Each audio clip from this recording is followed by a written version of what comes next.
He's got glasses on. They came in? Oh.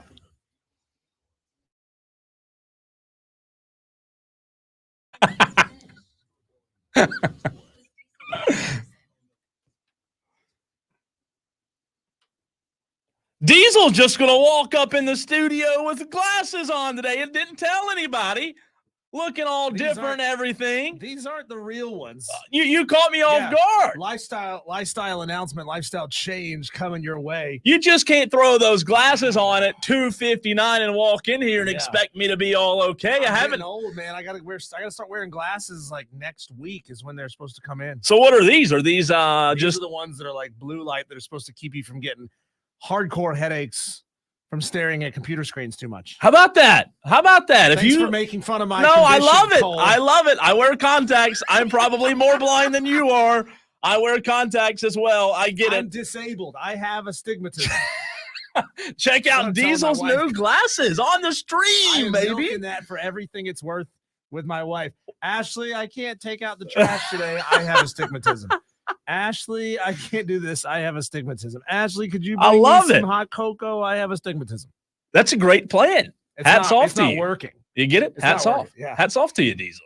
He is Diesel. I'm Cole Bryce, and this is Wire to Wire, the newest show in the upstate, 3 to 7 p.m. Glad to be with you. Let's get right to it. I have a promo running on this station that you may have heard, and it's a 30-second promo. And Diesel, you've heard it. I've heard it. We've probably all heard the promo. And guess what? I do believe what I said in the promo to be true. The promo says, what does the promo say?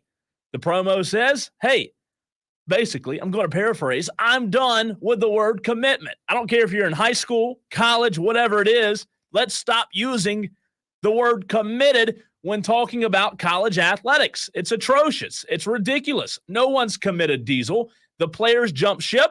They leave. They hit the portal, they jump ship, they hit the portal again, they get their money and run. No one's committed anymore. No one knows the definition of committed.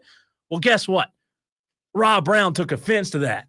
Brown took offense to me having an opinion and making a promo of it. How dare anyone have opinions on this radio station? Rob Brown. You're not allowed to have those. You're only allowed to have opinions that we agree with. Listen.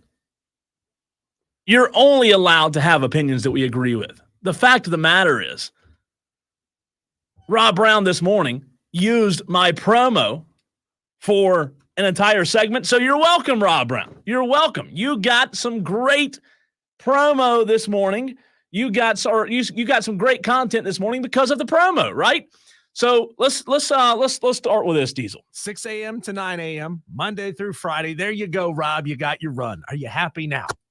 Rob had a problem with me saying that players lack commitment. They shouldn't use the word commitment. Diesel, you've heard the promo. Before I get into what we talk about with players being committed and what we talk, and before I play the audio that Rob had this morning on the program, you tell me, do you, Diesel, find offense with players or with me saying players aren't committed? We should stop using that term. Tell me I'm wrong, Diesel. No, you're not wrong. Committed means committed, right? Committed doesn't mean temporarily committed. That's not commitment. That's interested in, leaning a certain direction, temporarily involved with, dating, etc. That's where we are now. Commitment means you are in the pocket. You are in the pocket. And I've heard a little bit of this, and I'll get into this take here in just a minute. Rob is slightly right, but he's mostly wrong. And I'll explain why coming up after people hear this audio. All right, let's play the audio, then I'll give you my opinion as well. Cole, heart hands emoji. That's a bad take. Heart hands emoji. I appreciate him doing the heart hands emoji. So that was one of the things Rob said. Here's another thing Rob had to say about my promo this morning. And Cole distinctly in this promo demonized the kids. Ooh, as opposed to the system. I've demonized the kids in the promo. How dare me demonize kids in a promo? What about this? But we're out here cutting 30-second promos about how these kids, they lack commitment. Well, guess what? Look, Rob Brown, love you, but you're wrong. They do You didn't lack say heart hands commitment. emoji. You didn't say heart hands emoji. And anytime you say I love you, but that's like saying, hey, don't take offense to this, but you're an idiot. Hey, I love you, but so Rob, you're wrong. Let me tell you why you're wrong. And I want to hear why Diesel says you're wrong as well. You're saying that because the system allows it, we can't blame the kids. Well, guess what? Things in this world and society that's allowed.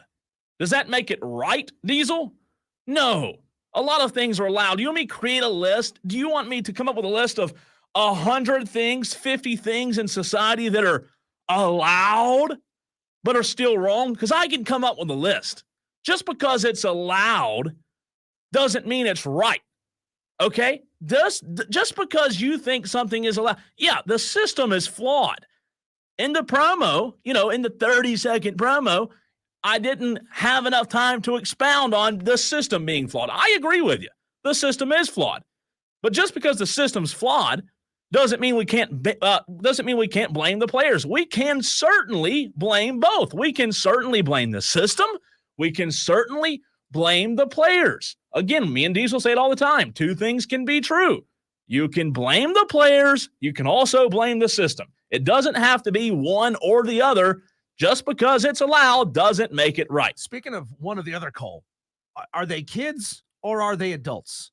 We flip-flop back and forth on this based on what suits our argument at the time. When they're making silly decisions because they're 18, 19, 20 years old, they're kids. Sure. But when they're cashing $100,000, $200,000, $300,000 checks, signing big deals with Dr. Pepper and whoever, now they're adults. So what are they? Are they kids who should be treated like kids with all the trappings and mistakes of being a kid? Or are they adults who think for themselves, who can make intelligent decisions at times? We got to decide once and for all. Are they kids or are they adults? Now, I said that Rob was a little bit right. He is a little bit right to the point where he says universities aren't committed to these student athletes. Sure. And in the sense of, well, they're not signing 2, 3, 4-year deals with these universities or with the student athletes. In that sense, he is correct. But where he is incorrect, Cole, is this supposition that has brainwashed a majority of people of Rob's ilk to say that these universities commit nothing to the student athletes.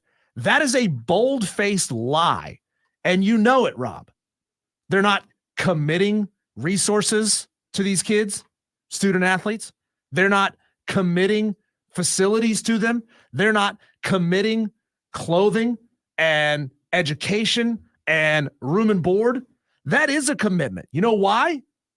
Because if student athlete A is not there based on the university's commitment to him, then guess what? They could just stick student athlete B in there instead. So they are committing things to these athletes. They're not committing everything, but they are committing something.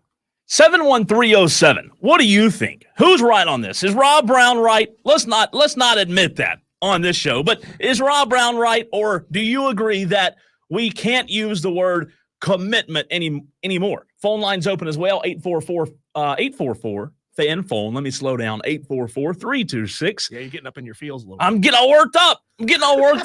844-326-3663. That's 844 fan phone. It's the renewal by Anderson fan phone. Diesel, here is, for those that don't know anything we're talking about, here's the promo. Wire to Wire with Diesel and Cole Bryson. Can we please stop using the word committed in college athletics? Like, is it time? Can we quit? If I see one more tweet from someone that says, I have committed, I'm going to automatically block them. You're not committed. You're going to jump ship eventually. Let's be real. So that's the promo. Yeah. Just so those that are listening aren't in the dark. And for the context, you're talking about recruiting. The majority. Yeah. Correct. You're talking about recruiting and how a kid will say, I'm committed to Auburn. Yeah. And then at the last minute, flip and say, no, I'm committed to Miami. Nope, I'm committed to North Carolina. Nope, I'm committed to Baylor. But you're not committed at all. You're interested in Baylor. You're leaning towards Miami. You're not committed. We heard Lonzo this morning argue against Rob and play devil's advocate. Lonzo said something, Diesel, that I love in terms of what we're going to start using. What word? Players are now temps. They're now temp services. I love it. I like it. I like it. I like it a lot. Madcraft says we should just call them quitters. Ooh. That's not a direct quote from Madcraft, but I did like what Madcraft had to say there. He says the lack of accountability these kids have is exactly why 3/4 of our college students don't know the earth is round. Back in the day, being called a quitter was a hurtful insult. You didn't want to be known as a quitter. So why can't we just call them that? They're quitters. Cole, heart hands emoji. That's a bad take. Heart hands emoji. That's going to be your new nickname, Cole. What's Heart that? Hands emoji. Heart hands emoji. It's again. Cole, heart hands emoji. We love you, but it's a bad And take. Cole distinctly in this promo demonized the kids. Demonize the kids. Demonized God. the kids. You're so hurtful. I demonized them. You're We so live in mean. such a soft world. You're I so demonize the kids. How dare you? I demonize them by calling them out and telling them the truth. In high school, if you're going to use the word committed, guess what? That's fine. If you want to use the word committed, you can use it. However, if you're going to use the word committed, all I ask is that when you commit to whatever school, you stay there. You commit to them. So, Cole, here is the dictionary definition of the word commitment. It's a noun, by the way. Definition number 1, the state or quality of being dedicated to a cause, activity, etc. Definition number 2, an engagement or obligation that restricts freedom of action. I don't know what world some people are living in where they think they can change the definition of words.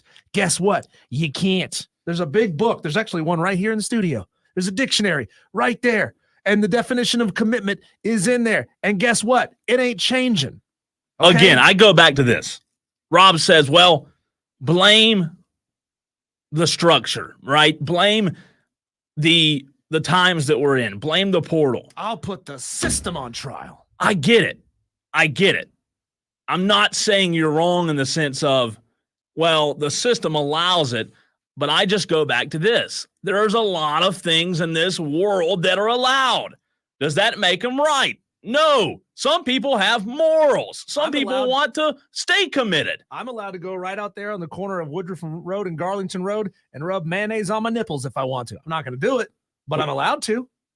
It'd be entertaining for the listeners, Yeah. I believe.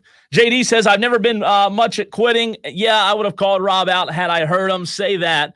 The notion that universities don't commit to the student athletes is absurd, which is, I agree with that take that you said, Diesel, as well. Madcraft, I've been rewatching Game of Thrones, and I have an idea.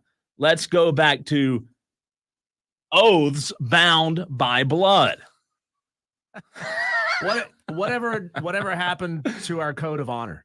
We have no code of honor anymore, right? No, we don't. Where your word means something, where you say, hey, Mr. Athletic Director, Mr. Head Coach at Auburn, I'm coming to Auburn. If you're not sure that you're going to Auburn yet, say, hey, Coach, I like Auburn. I like you a lot, but I'm not ready to commit yet. That right there is understanding the definition of commitment. How dare someone want people to stay committed? Now, again, going back to Rob, he used an analogy with a female and them cheating, and I get it. Again, there are things that Rob said that I agree with. However, I think that we have to compare apples to apples here and not apples to oranges. There's, in terms of a cheating relationship, someone cheating in a relationship, I don't think it's the same as what we're talking about with college sports and transfers. At the end of the day, the system does allow it.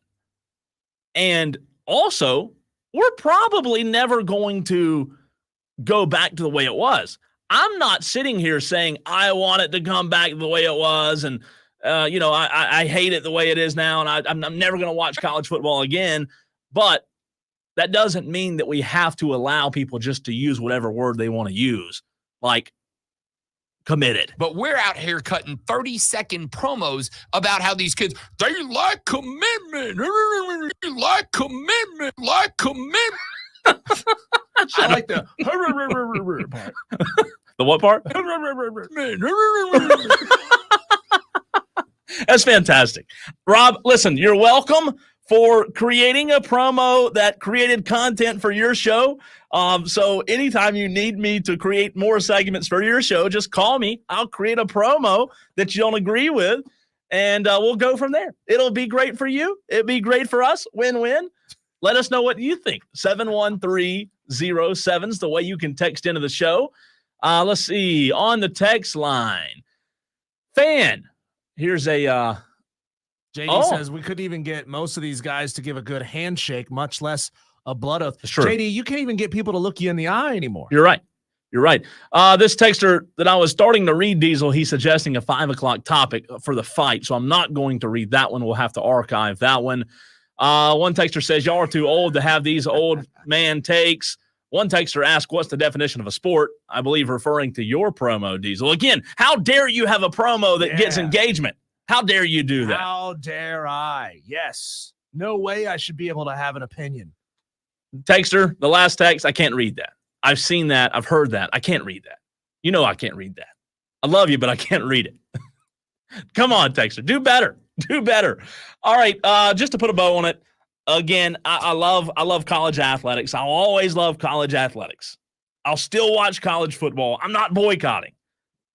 The promo you hear is me simply saying, look, let's just stop using the word committed, because Lonzo's right.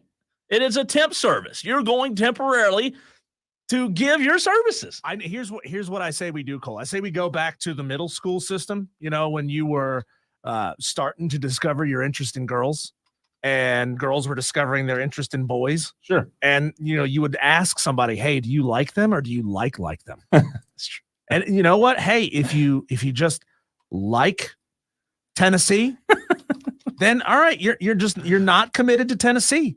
But if you're like, I'm going to Tennessee no matter what, doesn't matter, then you like Tennessee. Do you like them or do you like them? Like you like Ole Miss, you like Virginia, you like West Virginia, but you like Tennessee. I love it. So you don't want Madcraft to do anything to upset Tennessee. No, I agree with you. Madcraft says Cole and Rob got to settle this with some type of challenge. Hey, I like it. Mayonnaise and nipples. Y'all mayonnaise and nipple. That's a interesting challenge. I guess the ball's in our court now, Diesel. All right. So, Rob, we appreciate you. We appreciate you providing content for our show as well. Love you very much. Mean it. But I'm just kidding. Yeah. Cole, when we come back, there's something brewing, or better yet, burning in college football that you guys are going to want to know about. The question is, what will be in the swag bag of the newest college football bowl? That's coming up next here on the Fan Upstate. Wire to Wire. He's Cole Bryson. I'm Diesel.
Cole, remember a couple years ago when Bob Caslin, then president of South Carolina, said the University of California in his commencement? How can you not remember that, And Diesel? then we got lit up on the station for suggesting that maybe he had one too many scotches before going out to give his commencement speech, which he plagiarized, by the way. How dare y'all I criticize love him? people light you up for something that's clear. Like anybody will insert whatever reality they want. They will hear what they want to hear. Well, shout out to Mad Craft. He sent me a while ago some footage from Ohio State's graduation, where the university president, I believe, tried to pitch Bitcoin to his students in the commencement graduation. Come on, man. Is that frowned upon? Yeah, it should be. He starts talking about crypto, and then people have finally figured out that crypto is a scam. And no.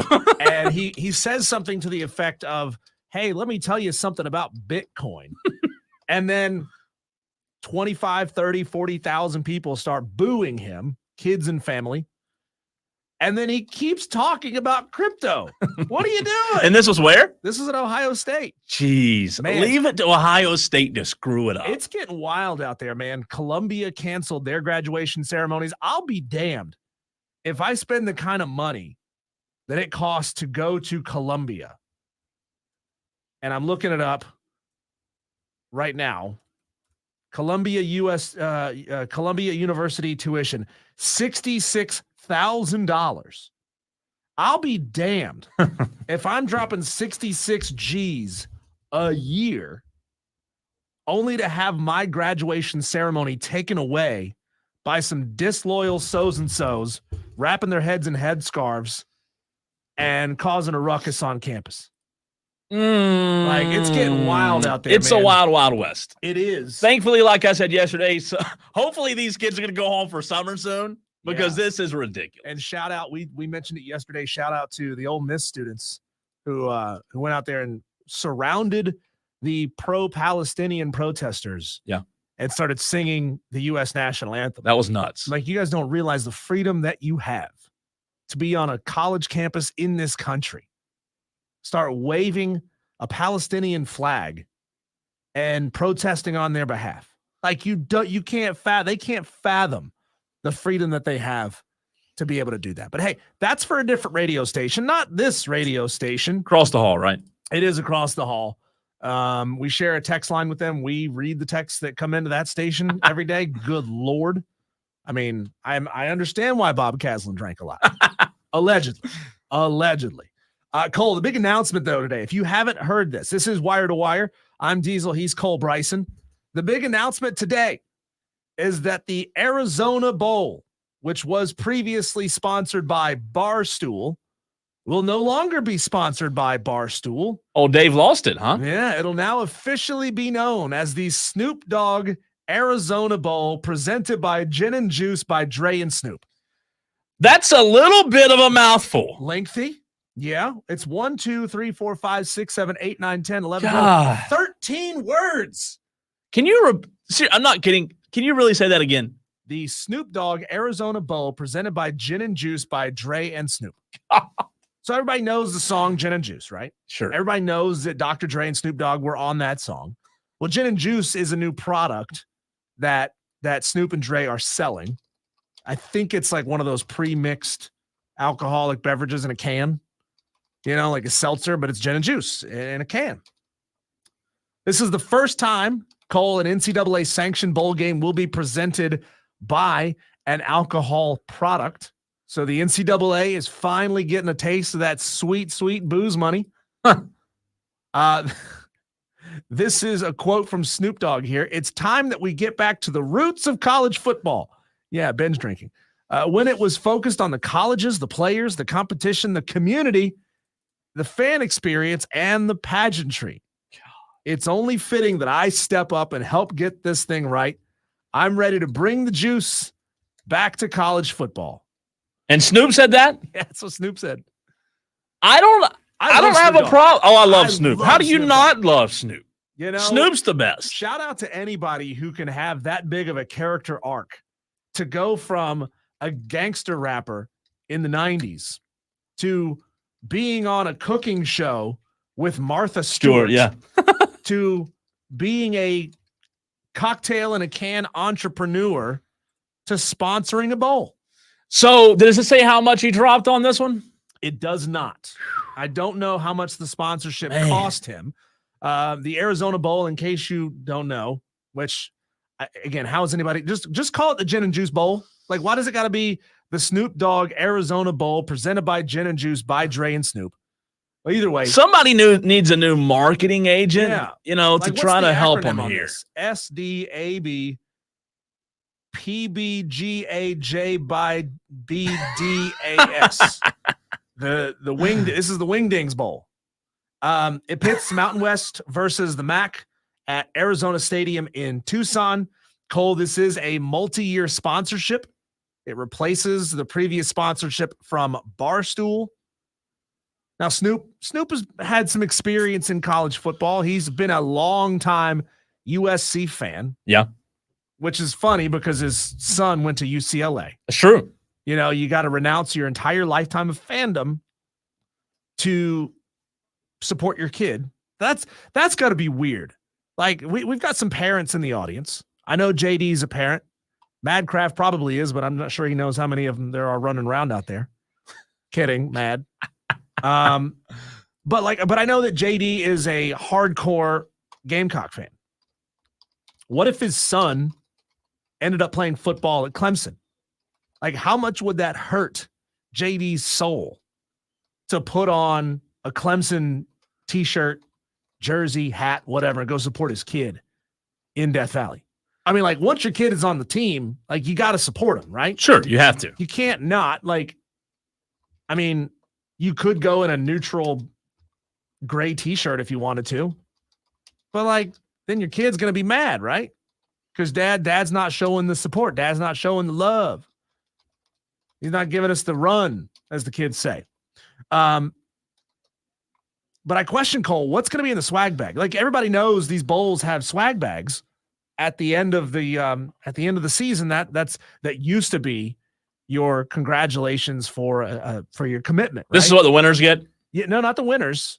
Everybody used to get it, right? Oh, like for going to the bowl. So you remember, like, when you go to a bowl game, this is the way it used to be. I don't know how it is now that these kids are already like millionaires. Yeah. As they're sophomores, they don't need this stuff anymore. They own them now. But they used to like they used to go to the bowl store. Basically, it's like the Scholastic Book Fair. You remember those things? I do remember that. Like the Scholastic Book Fair. I didn't attend them much, but I do remember them. Walking by thinking, what are they doing? Why are there more books in the library? Well, you wanted the books with more pictures, not exactly. more words.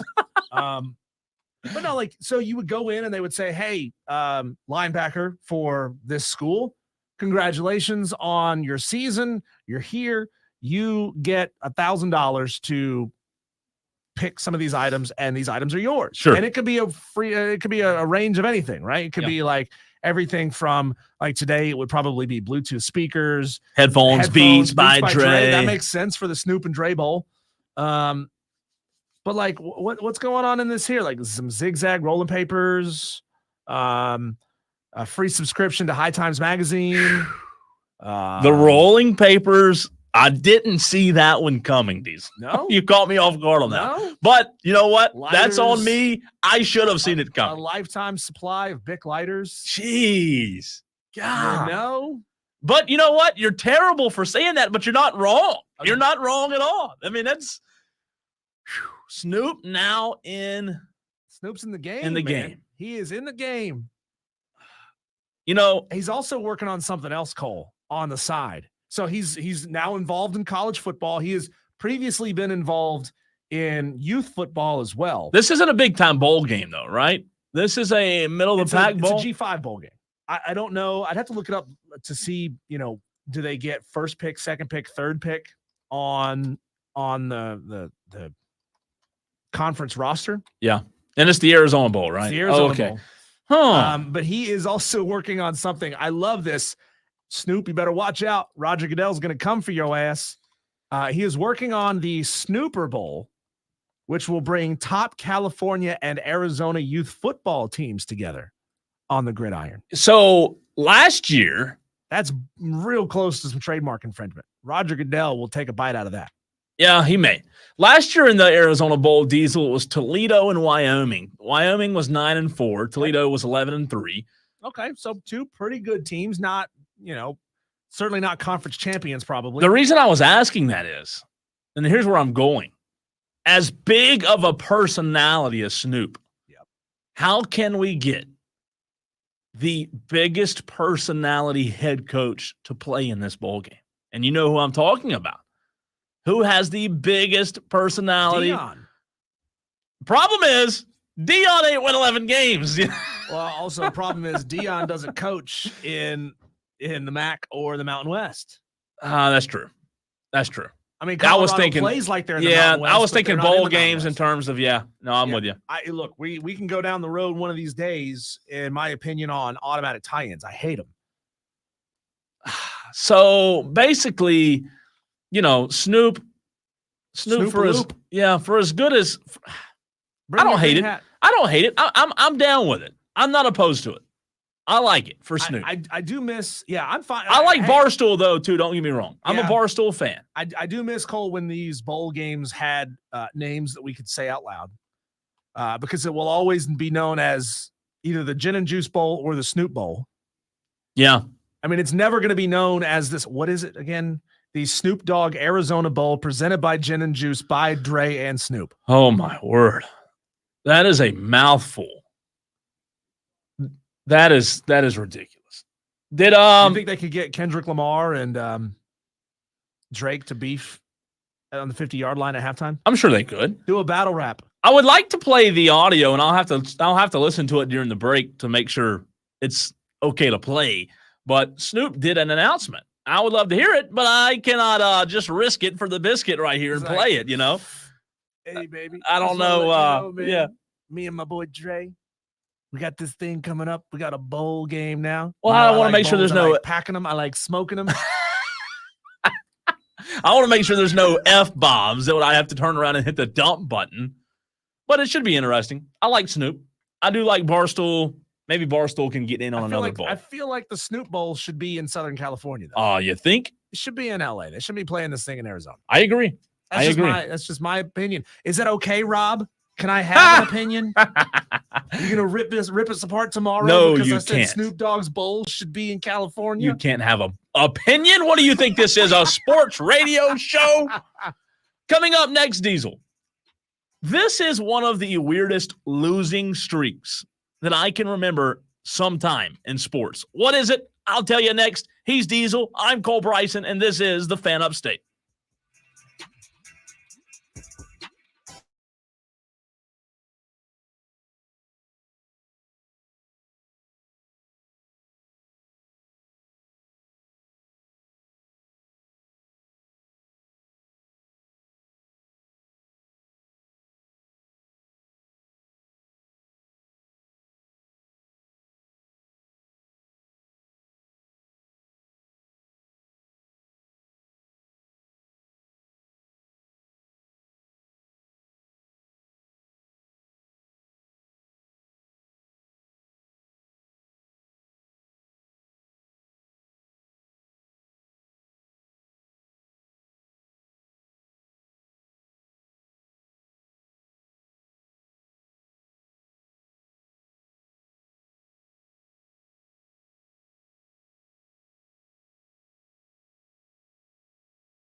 He is Diesel. I am Cole Bryson. We appreciate you being a part of the program. I think it's so interesting in sports. We see Diesel, we see winning streaks, we see losing streaks, and some, like you can explain, some are weirder than others. But this one that's going on right now, I'm not sure if I can get a pulse on the reason for it or if there is a reason for it. Every single time we've had Shane Connick on Fridays with the Charlotte Observer, Diesel, we joke and we ask him, hey, is a Ford going to win this week? Is a Ford going to win this week? Last week, when you weren't here, Diesel, I let him ask the question for me. I said, Shane, the very last question, what am I going to ask? Shane said, is a Ford going to win this week? So he told me Friday the answer was no. A Ford did not win, but it was 1/1000th away, 1/1000th of a second away from winning. So the weirdest losing streak that I've seen in sports in quite some time, as we are almost to the All-Star weekend, Diesel and NASCAR. Yeah, we're about the Braves losing streak. No. That one is weird, though. That one is weird, but this one's even weirder in my opinion. We're almost to the All-Star break. And I don't know if you're a NASCAR fan or not. If you are, great. We appreciate you being a Tolo. We're trying to do a little bit more NASCAR coverage on the Fan Upstate on Wire to Wire. Diesel, a Ford has not won not only a Sprint Cup this year. A Ford hasn't won an Xfinity.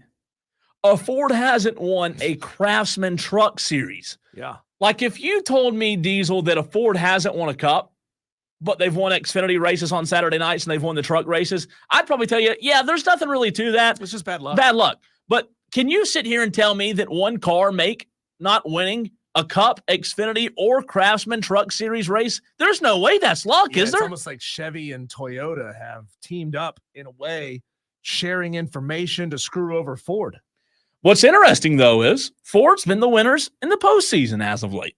But there's a lot of talks about the new cars and Ford struggling to get, to get a pulse on the new car and how it needs to run. I don't know if I buy that, but listen, you can't say it's a coincidence when they haven't won anything. I'm talking Cup race, Xfinity, Truck Series. Ford has not won in the last 13 Cup races dating back to Ryan Blaney's victory at Martinsville in the playoffs last year.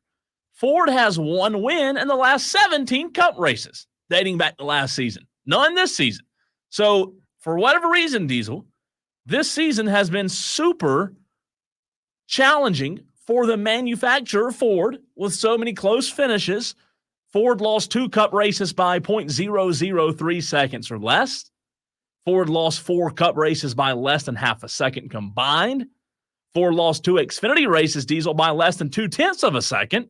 Mm-hmm. Add those races together, and Ford has lost 7 races in Cup, Xfinity, and Truck by less than 1 second combined. Hey, what's the saying? Necessity is the mother of invention. I mean, it's going to force Ford to put a lot of money into trying to figure out how to squeeze an extra horsepower or two, or how to shape the car just a little bit differently and fix this issue. By the way, I do want to give everybody a heads up, a programming note. We're 14 minutes away. At 4:00, we'll bring on Matt Wholforth, owner of the Dilworth Neighborhood Grille in Charlotte. This is the restaurant that posts the signs that rag on Dave Tepper and the Carolina Panthers, the restaurant where Dave Tepper came in and tried to strong-arm the staff into changing the sign. I met him over the weekend. We're going to have him on the show next.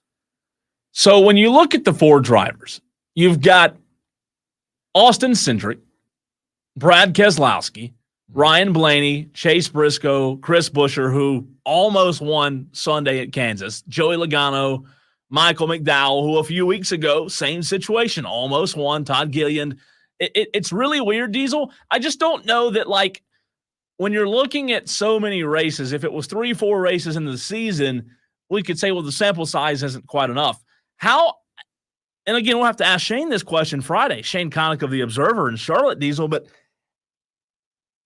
how can you convince me that it's not bad luck when you've got 2 other manufacturers in Toyota and Chevrolet who are winning, but all of a sudden This is the first year that we've seen something like this. We haven't seen a manufacturer struggle as a whole in all three races, Cup, Xfinity, and Truck Series. I can't put a finger on it, man. To know, Cole, what is the longest manufacturer winless streak? It's easy to find winless streaks for drivers, but to find out how long it's been since, that might be some legwork that we got to do. Yeah, in a break here and see if we can find out. Oh, okay. Well, in 2022, Toyota didn't win a race for 10 races. So, but it happens. It's weird. It's freaky, but it happens. The fact that Cole, this spans across multiple series, is what's really interesting. Like, what's going on with the engines at Ford? Like, you would have to think that with everything being so specced out, so consistent across the board, they will tell Ford, Toyota, Chevy, you have to make no more than 525 horsepower, whatever that number may be, for this race. And so it's their job to get as close to 525 without going over as they can. Like, I don't know how they do it. What's strange is, like, they're competitive. Ford's competitive right now. They're almost winning.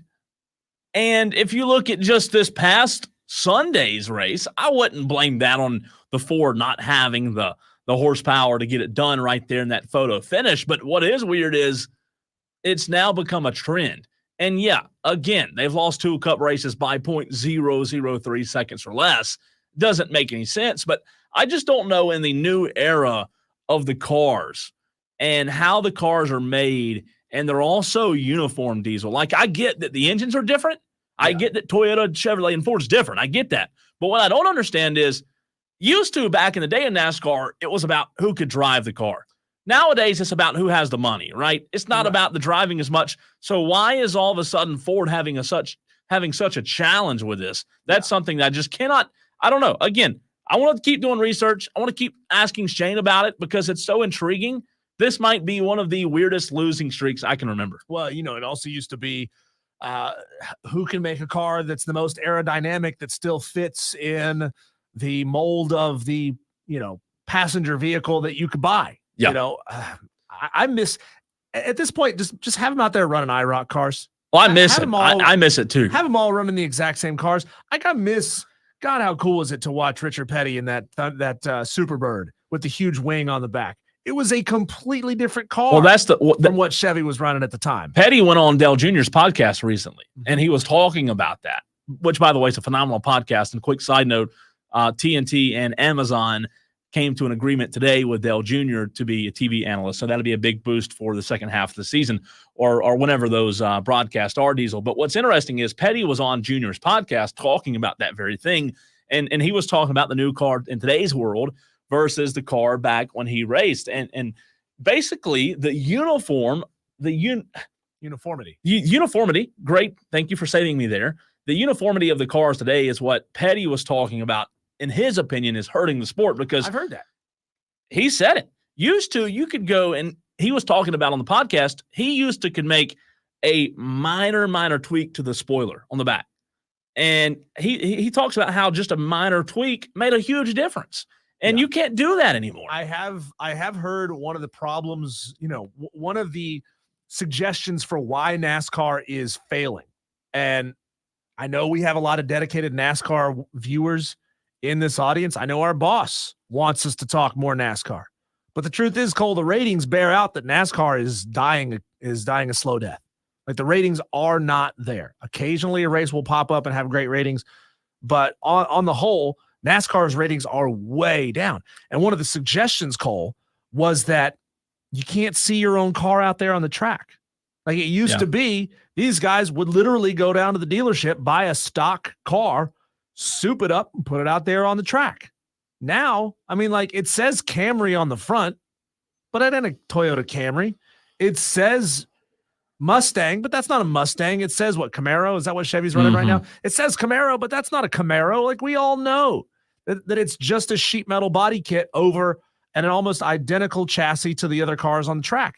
And so you can't go buy a Camaro, and then feel like you're sort of tangentially in the race. Madcraft's Hey, Chevy won this week. The Camaro won this week. I feel cool because I'm driving a Camaro to work.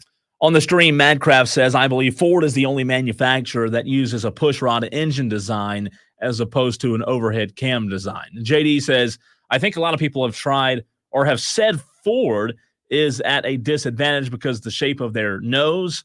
They had it as an advantage just a few years ago.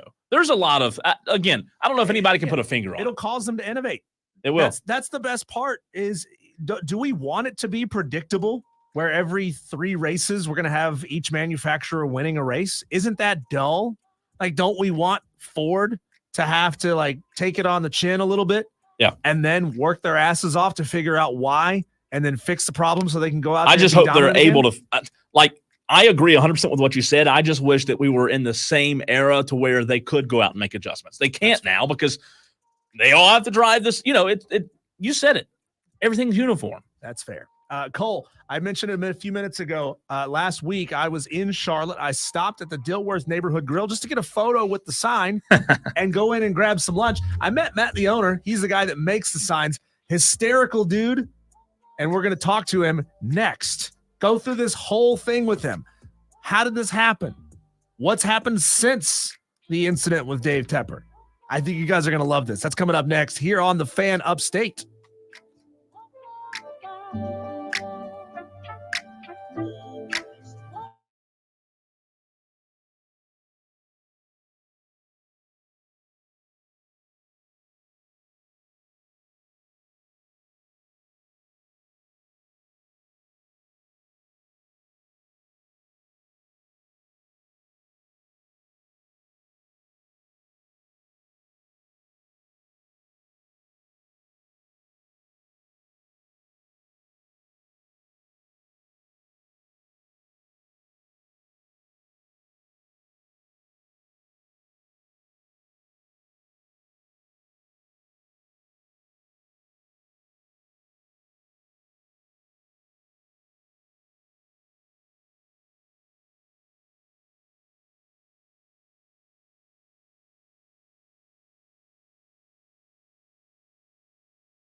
It's Wire to Wire. I'm Cole Bryson. He is Diesel.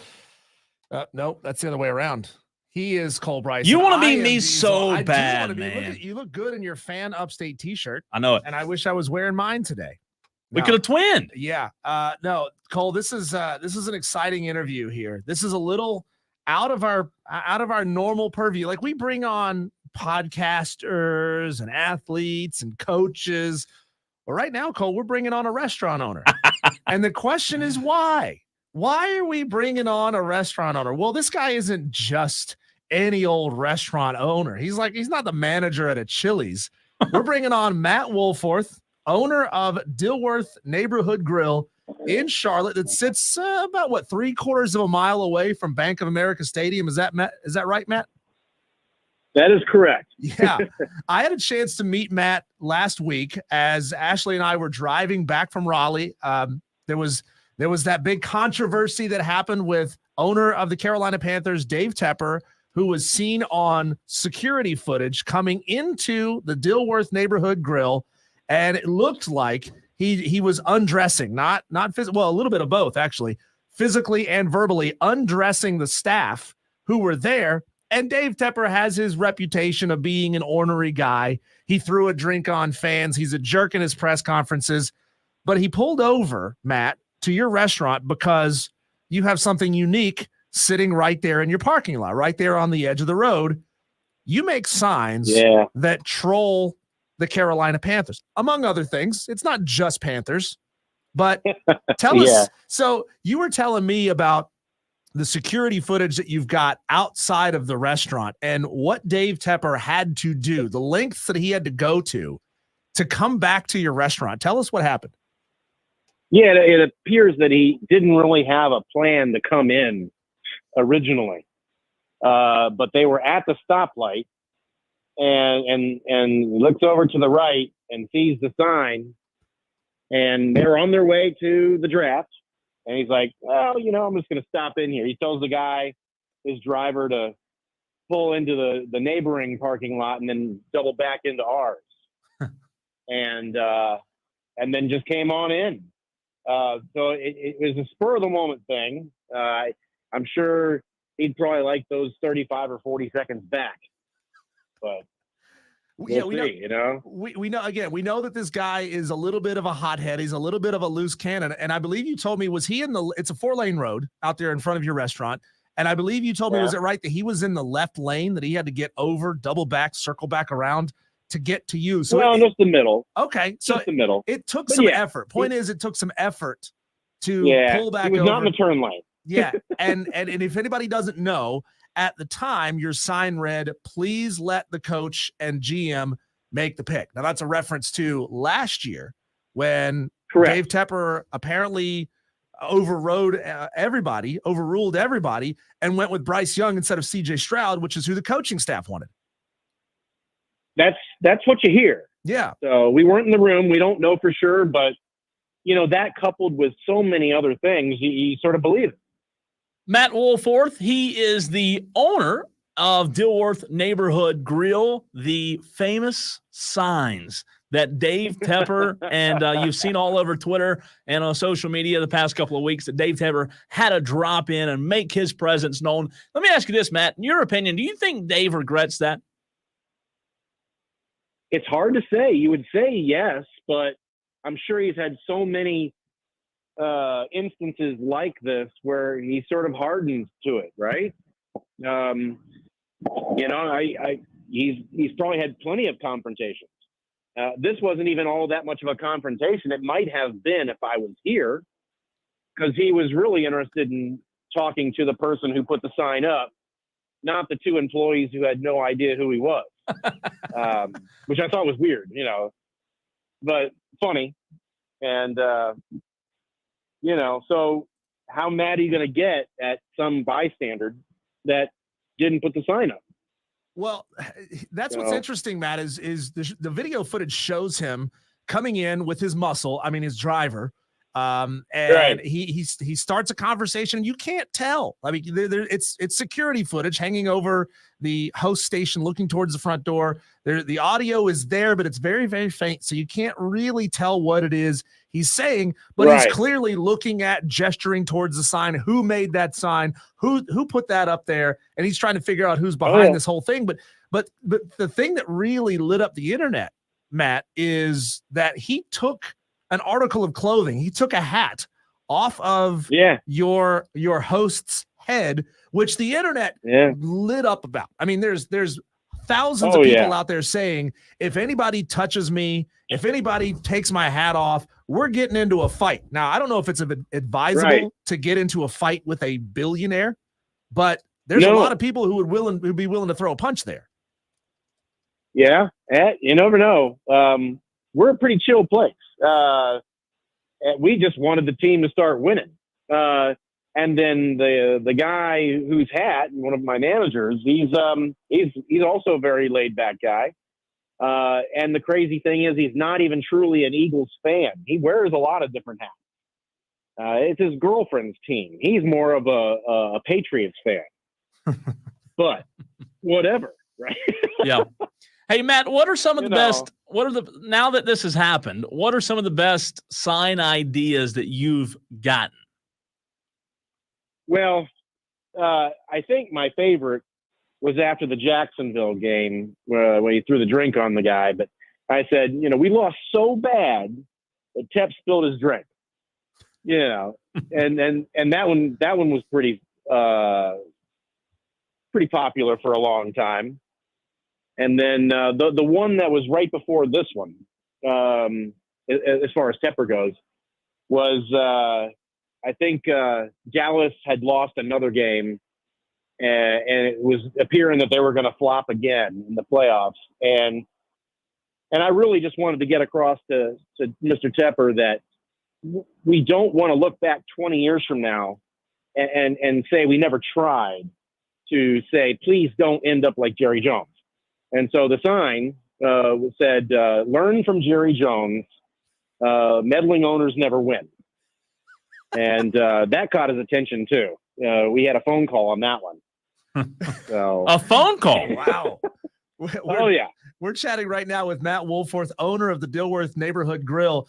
Now, Matt, you don't become a billionaire by making stupid decisions and by being wrong. I'm sure that Dave felt like he had some sort of righteous fury, some sort of righteous anger at that sign. Sure. He clearly could not help himself from not turning in and doing something. As a matter of fact, we had heard from Anish Shroff, who does play-by-play for the Panthers, who had spoken to Charlotte area reporter Sheena Quick earlier that day, who had spoken to Dave Tepper, and he said, I'm going to take a step back.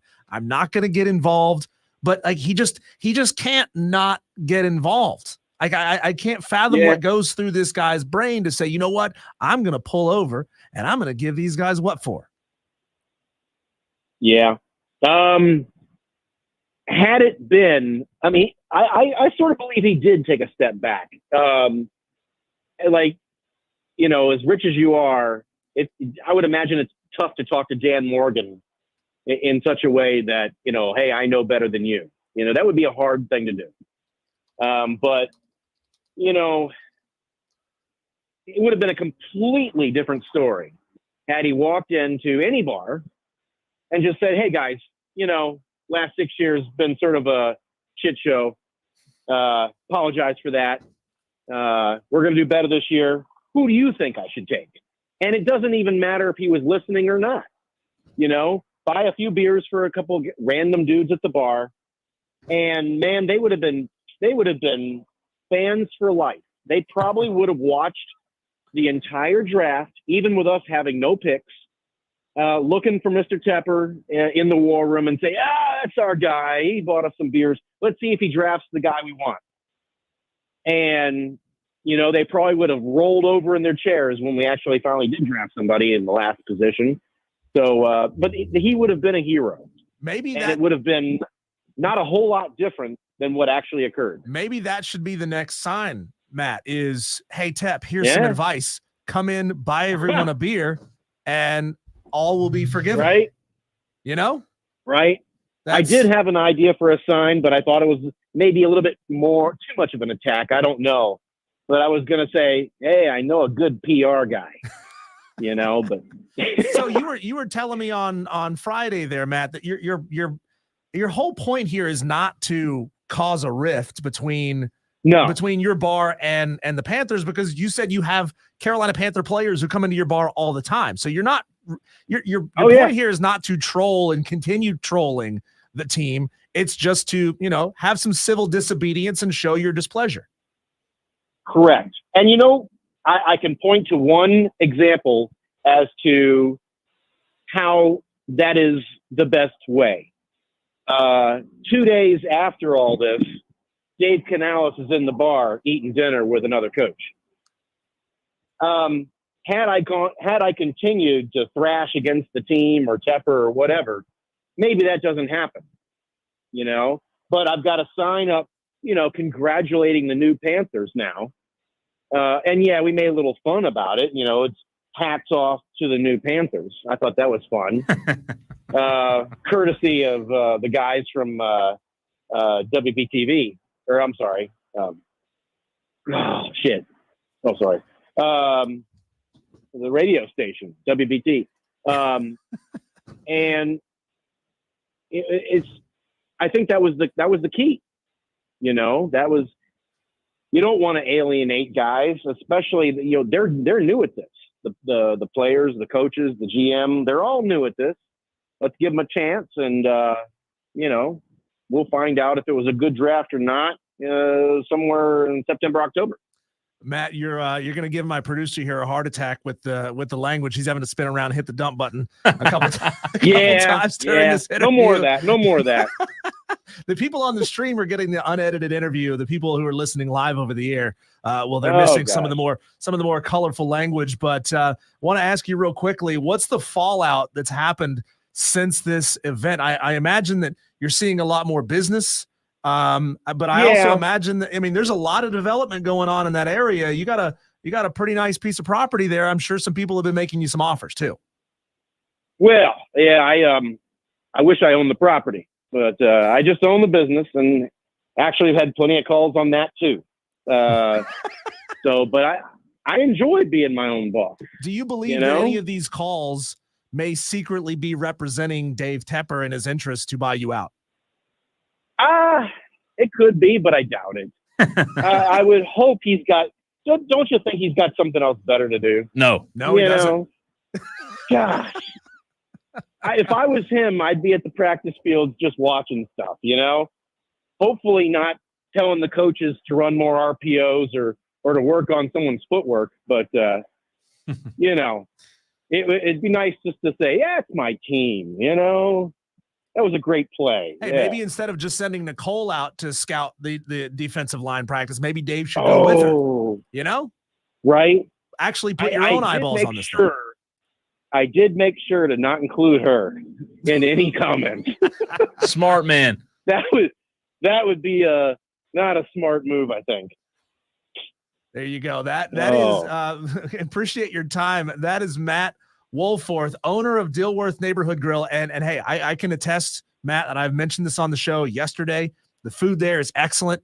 If anybody is in Charlotte, anybody is going up to a game at Bank of America Stadium, it's about 3/4 of a mile, half a mile away from the stadium. Stop in. Great bar, great restaurant, great food. Not only is the owner a funny guy, but also he makes good food. So we appreciate your time today. Thanks, Matt. Thanks, man. Well, thank you. Go Panthers. Yeah, yes, sir. That is Matt Wholforth, owner of Dilworth Neighborhood Grill in Charlotte. A shoulder sore there, Diesel. Having to hit that dump button the whole time. Yeah. Media training, it is what it is.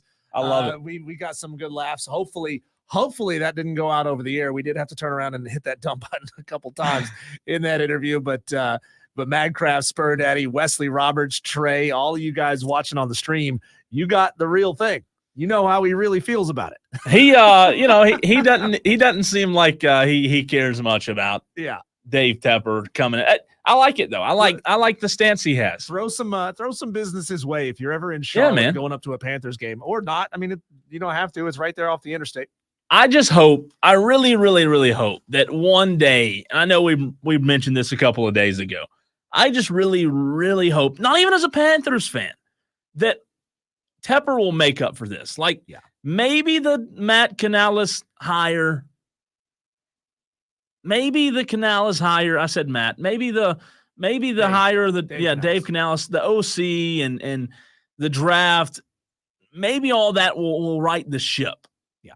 However, I just don't know. Like it, he really, really does need to take a different approach than Jerry has and just stay in the freaking background. Well, on Thursday, Friday, Matt and I spoke, and he said, "Look, when Dave Tepper bought the team, he said he was a man of the people, and he is. Oh yeah, that's obvious. Shown himself not to be since. He has antagonized fans. He has gone after media members there in Charlotte who have been covering the team longer than he was even aware that the team existed.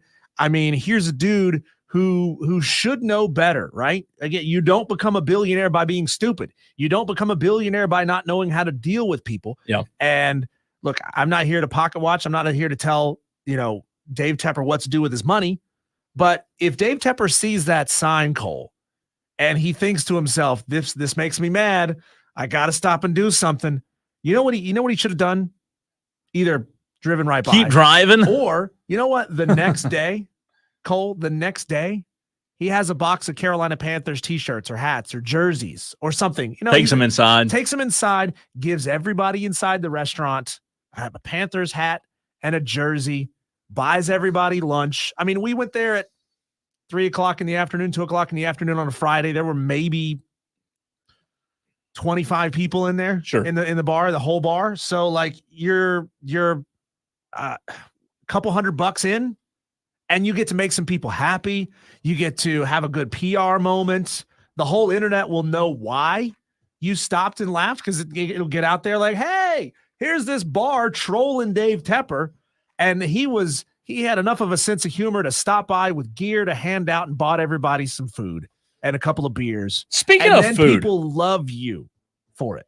I'm glad you said the word food. Speaking of food, I want to ask you, Diesel, as well as the audience, in the very next segment, have you ever seen prices or thought you would live in a world where you would see prices like you saw at the F1 series in Miami over the weekend in the VIP area?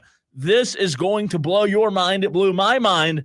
Stay tuned. He's Diesel. I'm Cole Bryson, and this is the Fan Upstate.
You know, one of the reasons we love the Masters is because of the food prices. When you go to a game, if you're with your family, nowadays, the way that things are priced, it's hard enough to go to the freaking grocery store. It's hard enough to go out to eat.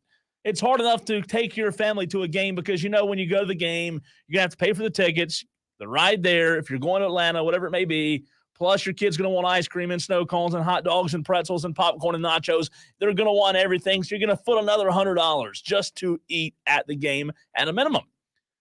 Diesel, the good thing is, anytime you or anyone in our audience, Tolos as we call them, that stands for turn it on, leave it on. Anytime you go to a game or an event, from here on out, don't worry about the prices. Just give them your card, give them the cash, and feel good about it because at least you weren't in the VIP area this past weekend, Diesel, at F1 in Miami. How nice it must be. When I go somewhere, if I'm a VIP, I could be wrong on this, Diesel, but I'm going to feel like, man, I might get some free food, maybe a free hot dog. VIP, you'd think you might get some free stuff, right? Normally with VIP, you pay extra up front to go into this special area, and then food items should either be, free. You would think. Or cheap. Super cheap. Something like that. Or you get access to more things that the plebs who are out on the out in the stadium don't get. Well, that wasn't the case at the Hard Rock VIP area, okay? Let's pretend you, the listener, Diesel, you and I, we're going to F1. We're in Miami, man. We're hanging out. We got invited to the VIP area. Well, let's get something to eat. You and I are both hungry. It's time to eat. Man, surely they've got some good food, right? Mm-hmm. Well, let's just, I don't know. What do you want to do, Diesel? You tell me. Let's pick. Hey, Diesel, don't even worry about the price, okay? You go over there, have a drink, whatever you want to do. Tell me what you want. I'll go take care of it. Would you want lobster rolls? Maybe, I don't know, some tuna? Maybe, let's see, maybe some fresh, I can't pronounce that word. How about this? Let's just go something simple. Steamed buns or a number one platter or some chicken wings. What you pick? You tell me. Without looking at the prices, wings, you want some buns, lobster rolls. I got to know what a steamed bun is. Is it just like a no, bun? It's got some vegetables, a little meat. It's fancy. Okay, some steamed buns. Or some carne asada nachos, whatever you want. I like jiggly buns better, if you ask me. Okay. You want the buns? Yeah, let's All right. For a price of $120. Yowza. Again, $120. You can order at the F1 race in the VIP section steamed buns. Gosh. Has a little meat, has a little vegetables, some chips. If you decided that you wanted the crispy wing board instead, Diesel, you would have to fork out $190. I better be getting 190 wings. $190.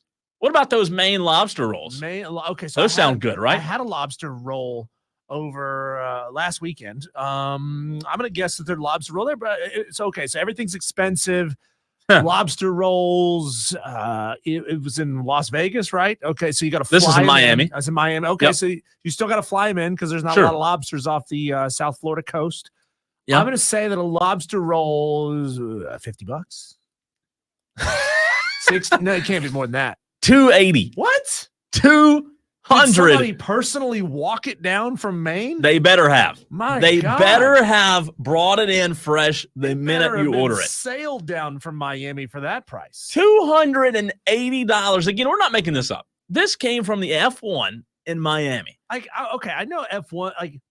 It's ultimate. It's auto racing, right? It is. It has this reputation of being bougie. Yeah. So I assume that's the type of clientele that goes to an F1 race. My brother-in-law loves F1, but he's never been to a race, probably for this reason, because it's so damned expensive. How about caviar? Oh, caviar. $1,000. $400. What kind of caviar? $400. I don't know. Caviar's, I don't mind caviar. $400 for caviar? Do you like caviar? I don't like it. You don't like it? I've tried it one time. What? Not a fan. Oh, okay. Not a fan. Okay. The yellow tuna sushi. The sushi roll. Sushi roll, $90. $170. Oh my God. So you said their crab roll, their lobster rolls were $260? The lobster roll, $2.80. So I Googled here, what are the most expensive food items at Major League Baseball stadiums all over the country? Yeah. The Baltimore Orioles have a crab cake egg roll. Oh God, that sounds good. It looks the image here looks like there's 4 of them. Oh, They're all they look about the size of a large, like a really big jalapeno pepper. That's the whole crab roll. Do you want to take a guess of what the Baltimore Orioles are selling there? As close as we can get, a crab cake egg roll in their stadium. And you get 4 of them, 3 or 4 of them. them. It's in Baltimore, probably relatively fresh, you would think. Like, I know it's not going to be the same day, but it probably still pretty fresh. 4 rolls, I would say $45. $20. No, That's not so bad. Not so bad. That's great not so price. bad. And F1's charging $2.80 for a lobster roll. You could have got the F1 platter, Diesel, instead. If you would have just been happy and got the sliders, the chicken, the whole platter, the F1 platter, you can get that for $190. Oh, I'm sorry. That was the crispy wing board. F1 platter, no, sir, that's $290, please. So another 100. Here's the most expensive item I found, Cole. And this is not going to make you happy. The most expensive item listed on this particular website comes from the Atlanta Braves Stadium. Okay. They are serving a Wagyu beef burger. Yeah. I'm looking at this thing. It's massive. I've seen a picture of it. Yeah, it's massive. $100. It's got a fried egg on top, which makes every single burger better. $100, you say? Mm-hmm. You're wrong. You're lowballing it. $151. I remember that came out a couple of years ago. Wagyu beef burger at Truist Park. No thanks. Now, no. I don't no know that I don't know way. that I've ever eaten true Wagyu beef, but nothing's worth $150. There is nothing you could put on a burger unless it's a bar of gold that I could take off, put in my pocket, wash it off, take it to the bank. The thing about it is, Diesel, like, if you're Ridiculous. going to eat something that nice and that expensive, I don't want to be shoving it in my mouth, walking to my seat, sweating my you-know-what off in 104-degree weather in Atlanta.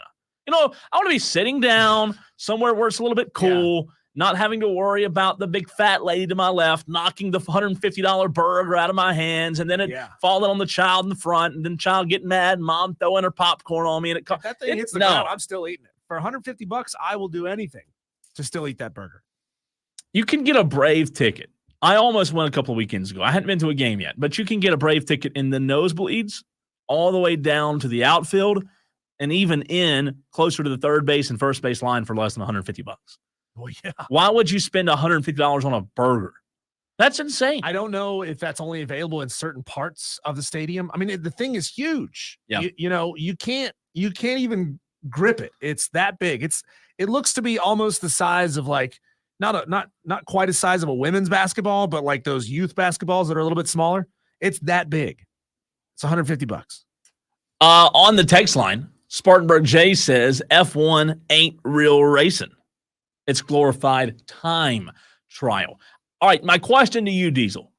What would your yearly salary have to be? I want a number. What would your yearly salary have to be to be able to walk up to that F1 VIP section and just order the anything on the, like, let's say you're going to get a platter. Oh. I want the lobster roll, and then your wife wants the wings. You're looking at you're looking at $725 just for a trip to the concession stand. Me, you, and somebody else. To feel good about that or not so awful about that. I mean, I'm going to have to be making minimum $150,000, $200,000 a year.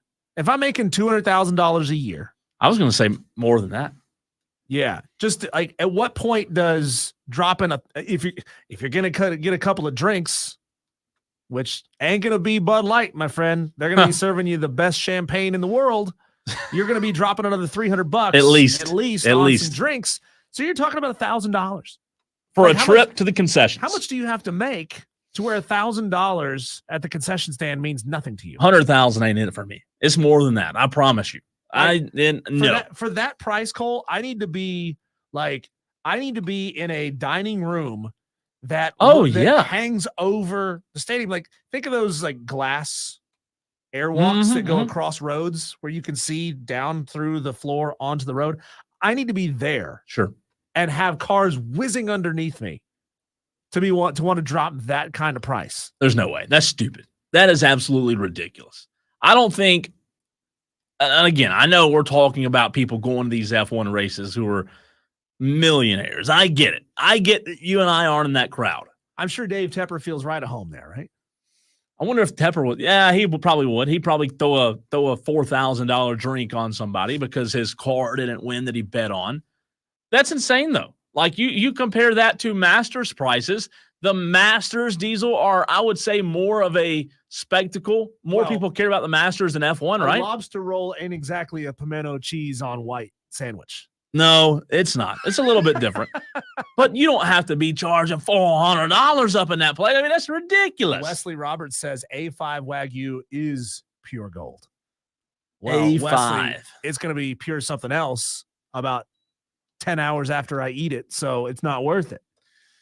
Still comes out the backside looking brown. A5 is Japanese Wagyu. Okay. And if that is what they're serving at the Braves games, I get it, but $150 for something that's going to be gone in 5 minutes. I mean, that's hard for me to. So how come when I say, hey, if I want to order $100 steak and put A1 sauce on it if I want to, am I vilified for it? But when the Atlanta Braves take Wagyu beef, whatever grade of Wagyu it is, it's really good beef, right? Yep. And they just put it on a hamburger bun with some green leaf lettuce and a fried egg. They're not ripped apart for it. Why is that? No, I agree with you. I'm an A1 guy. So don't feel like you're ruffling my feathers. I'm an A1 guy. Texter says 30th birthday, the wife through connections got me an A5 Wagyu Japanese ribeye. $200, and I was afraid to cook it. How big was this rib? I would imagine a $200 A5 Wagyu was about the size of a deck of cards. Oh, it better be bigger than that. You would hope. A deck of cards. You would hope. No, I'm not eating no steak that's the size of the deck of cards. No, I want the butter. I want the butter the size of a deck of cards that goes on top of the steak. If you bring me a steak that's a deck of cards the size of it, I'm sending it back. People don't realize, Cole, how much I will go out of my way to not have anything at all at a concert, at a baseball game, wherever I am, if I think the prices are too high. It's like, screw you. I will get hammered in the parking lot, and I will bring a bottle of water and chug it at the gate, and I will have nothing else for the entire time. Sneak something in. Because screw you, I'm not dropping $15 on a beer or $10 on a bottle of water. It's crazy. Yeah, it is. It's highway robbery. Real quick before we hit a break, Diesel, I want to remind the audience of a programming note. Not only will we be on location tomorrow at Ingalls on Warren Abernathy Highway, it's the west side of Spartanburg. We'll be there tomorrow, Diesel and I. Saturday. You and I don't have a show on Saturdays, do we? 3 to 7 on Saturday? I don't think so. Not on Saturday. So what are we doing on Saturday? We are going to be in Spartanburg at the new Spartanburg baseball team mascot reveal. How about it? Yeah. How about it? It's going to be. Wait. So I'll tell you this, just for those that are listening that may want to come out and see, hang out with us, hear the name reveal, see the fireworks. It's going to be a lot of fun. Food trucks. It is not downtown on Morgan Square. If I said that last week, I apologize. I lied to you. It is down a side road. Again, it's still going to be a great event, but it is not downtown, like right in the heart of downtown on Morgan Square. It's off a side road going toward where their stadium is going to be. It's actually on South Daniel Morgan Avenue, West Broad Street and South Daniel Morgan Avenue. There's going to be a little slugger alley, fan central, team merch, team tickets. You can get season tickets. There is a Mexican restaurant called El Paso Tacos right there. If you know where that restaurant is, there's a VIP section right beside it. There will not be $400 lobster rolls, I don't believe, at that VIP section. And at the very end of the road If on you see that on the menu, come talk to me. We'll go fight somebody together. That's right. The very end of the road at South make a Morgan, scene. there will be a music stage. So South Morgan is between where the new ballpark will be and downtown. Downtown is going to be very crowded Saturday. So if you're going to come out and see us, hang out with us, hear the new name, I would suggest getting there a little bit early. We'll try to let you know on Twitter when we're going to be there. What is it, 5? Did I hear that right, 5 o'clock? Yeah, the whole event is 5 to 9. You and I are going to be there 6 to 8. So come out. Make it a point. Tolos, our audience, come out and see us. Make a pilgrimage over to the new stadium. I mean, it's still under construction. Yeah, it's just dirt. Yeah. So that's all it is at the moment is still just dirt. Yep. Okay. Then maybe we won't make a pilgrimage over to see it. I thought maybe it's like there's a little something. They going might on at have this a point. little piece of metal leaned up against another All piece right, of metal. all right. 7 o'clock's the announcement. 9 o'clock's the fireworks. Real quick shout out if you're a music guy, Diesel. How about this? The News Channel 7 music stage, 5 o'clock, Daniel Lovelace, 6:15, Jay Stevens and the Stubborn Hearts, 7:30, Back 9 band. Pretty good music. Yeah. But it should be a lot of fun. Diesel and I will be there. We'll probably be roaming around doing some cameo appearances on our social media platforms. So make sure you follow us on Twitter and Facebook at The Fan Upstate to stay connected. He's at Diesel on Radio on Twitter. I am at The Cole Bryson. If you don't already follow us, do us a favor and give us a follow. I know that Dan B and Just Jess live up there in Spartanburg. Dan B, that's right. All you Spartanburg Tolos. Me. We want to see you there. I'll be. You're a Listen, Spartanburg I love Tolo. it. It's actually close. I don't have to drive to Greenville Saturday. You're in my backyard now, Diesel. Yeah. Dan headed up B. there. We met Dan B at the draft night, right? Yeah. And then I believe we had a few other comments either Friday when you were out or yesterday about some Tolos that said they're going to be there as well. To my knowledge, it's a free event.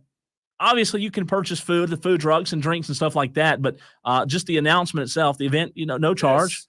I love these Tolos, man. We just got a message from Chris Arnett, a Tolo, who said, "This is the view from of the Spartanburg Stadium from my wife's office at City Hall." How about that? The Tolos are listening. I want to and see they're it. sending us live photos of the current stadium construction progress. Now, you're looking through a screen. That's great, though. Looks like they're moving some dirt around. Yeah. I see third base. I see home plate. Trey on the stream, Diesel says, I'll be there. Trey, we appreciate you. Come out and see us, man. Let's have a good time Saturday night. Yeah, we're not going to be tied up on the air. I'm going to put this up on, put my phone up to the camera here. This is the best we can do. Oh, this is it. So, Tolos, here you go. Here's a view.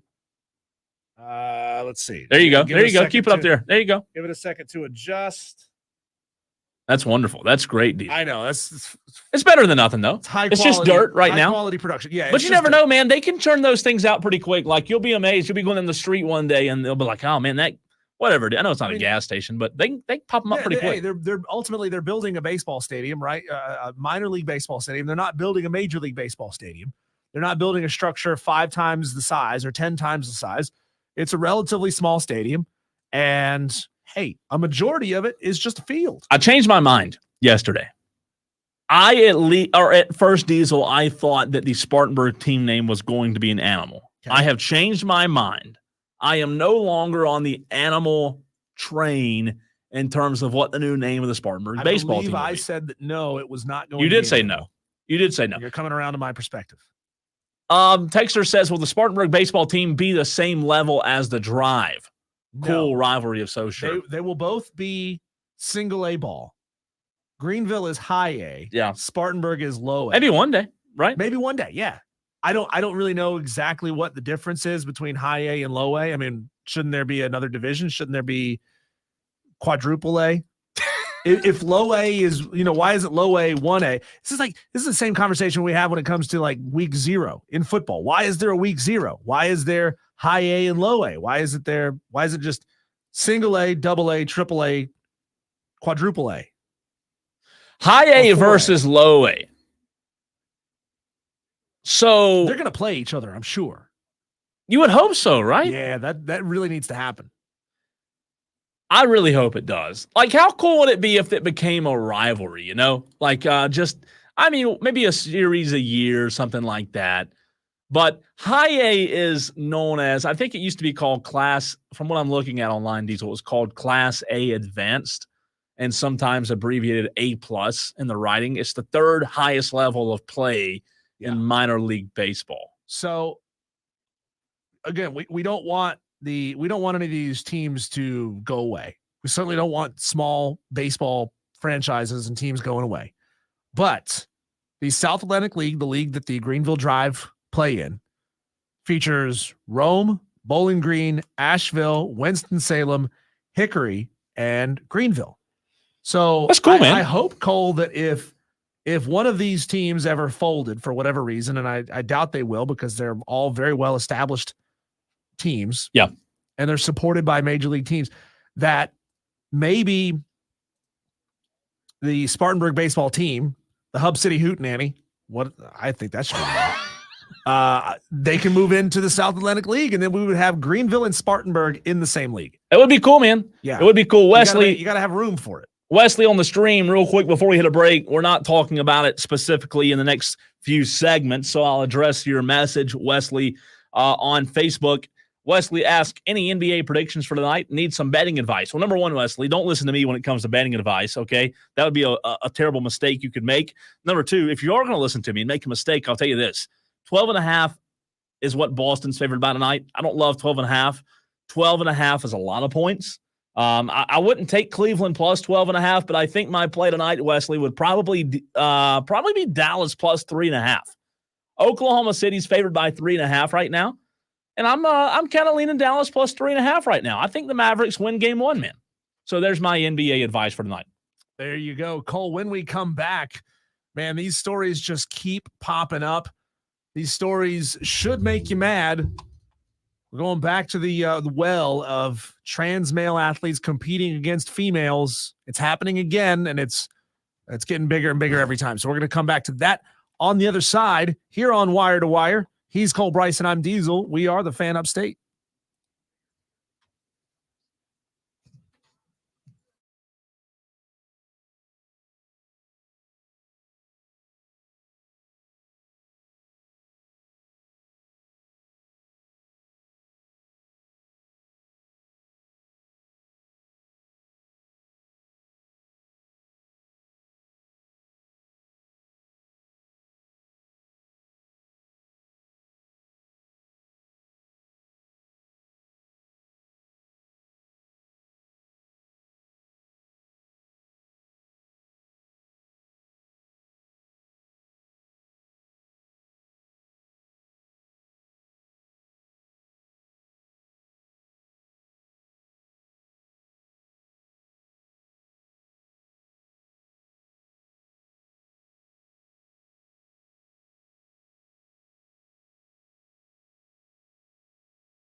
We're trying to save your daughter's sports from being inundated, from being transformed and taken over by trans male athletes. Unbelievable. Yeah, it just This is so keeps ridiculous. happening. And Cole, it is matriculating, percolating into all avenues of sports. Not that this is a sport, because this is really Here we go. Here we go. really Promo. a sport. Opinion. You Okay? can't have an opinion on a promo, Diesel. A female dart thrower, a dartist, a darter. I don't know. A female darter. I'm gonna call them dartists. I like dartists. I like better. dartist, not a darter. Dita Hedman. She's English. Dita the darter. Forfeited a match in the Denmark Open rather than compete against a biological male opponent. I don't know really what competitive advantage being a male provides for you in darts. The forearm. What are you, like 15 feet away? I don't know. 10 I don't feet know. away? Look, this is not, again, this is not a sport, so there's really not a competitive advantage to playing darts. There's no as a defense male. played. There's no defense in darts. Yeah. This is not the first time, Cole, that athletes on this pro level, I guess, pro level of darts have forfeited against this opponent. The trans male athlete is known as Noah Lynn van Leuven. It's the most Dutch sounding name. I hate the Dutch. I really do. God. I do hate the Dutch. I've experienced the Dutch on our honeymoon in Curacao. I don't like the Dutch. They're not nice people. That's rough, man. They are cold, weird, strange people. Anyway, so yeah, this happened at the Denmark Open dart competition. Dita Hedman, who pretty good, I guess. She was in the semifinals and she said, nope, not throwing against Noah Lynn van Leuven. It's happened before. In March, 2 women quit the Dutch national women's team, citing unfairness of Van Leuven being included on the team. We hear things like, remember a couple weeks back, there was the 4 or 5 middle school track athletes in West Virginia who were banned from competing in the next match because they refused to compete against a biological boy. First of all, how are you trans in middle school? I don't understand that. But the match that Dita forfeited was a quarterfinal match. Afterwards, she posted on Twitter that she was simply trying to protect women's sports and she would not compete in this competition. Wait a minute. Do you blame her or the system for allowing that? Both.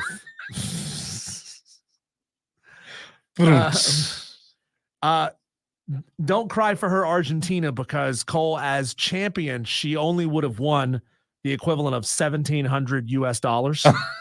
But for reaching the quarterfinals, she earned $216 US. 200, the big 2016, 216. Not a lot of money involved in professional darts. Yeah. But Riley Gaines, the podcaster who's all for protecting women's sports, she's offered to pay the prize money that she lost by forfeiting, which is about $1,500. So I'd take that, Yeah, I think I'd take it. Yeah. So man, this is just, it's getting out of control. It's made its way all the way into darts. There's no competitive advantage in darts, but hey, political statements are to be found everywhere. All right. Yesterday was Cinco de Mayo. What are we going to fight about coming up next? We do it every day. It's the 5 o'clock fight. Real quick on the stream, Spur Daddy says the new team will be called the Hub City Tolos. Best name yet, man. I love it. Turn it on, leave it on. That's what you need to do right here on the Fan Upstate.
Every single day at 5 o'clock, we do something. I say we, I mean Diesel and I. We do something called the 5 o'clock fight.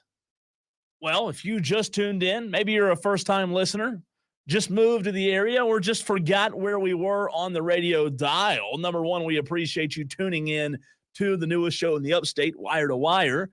Number two, we want you to be a part of this segment. We don't want you just driving around and listening. We want you to interact with this segment that is the 5 o'clock fight.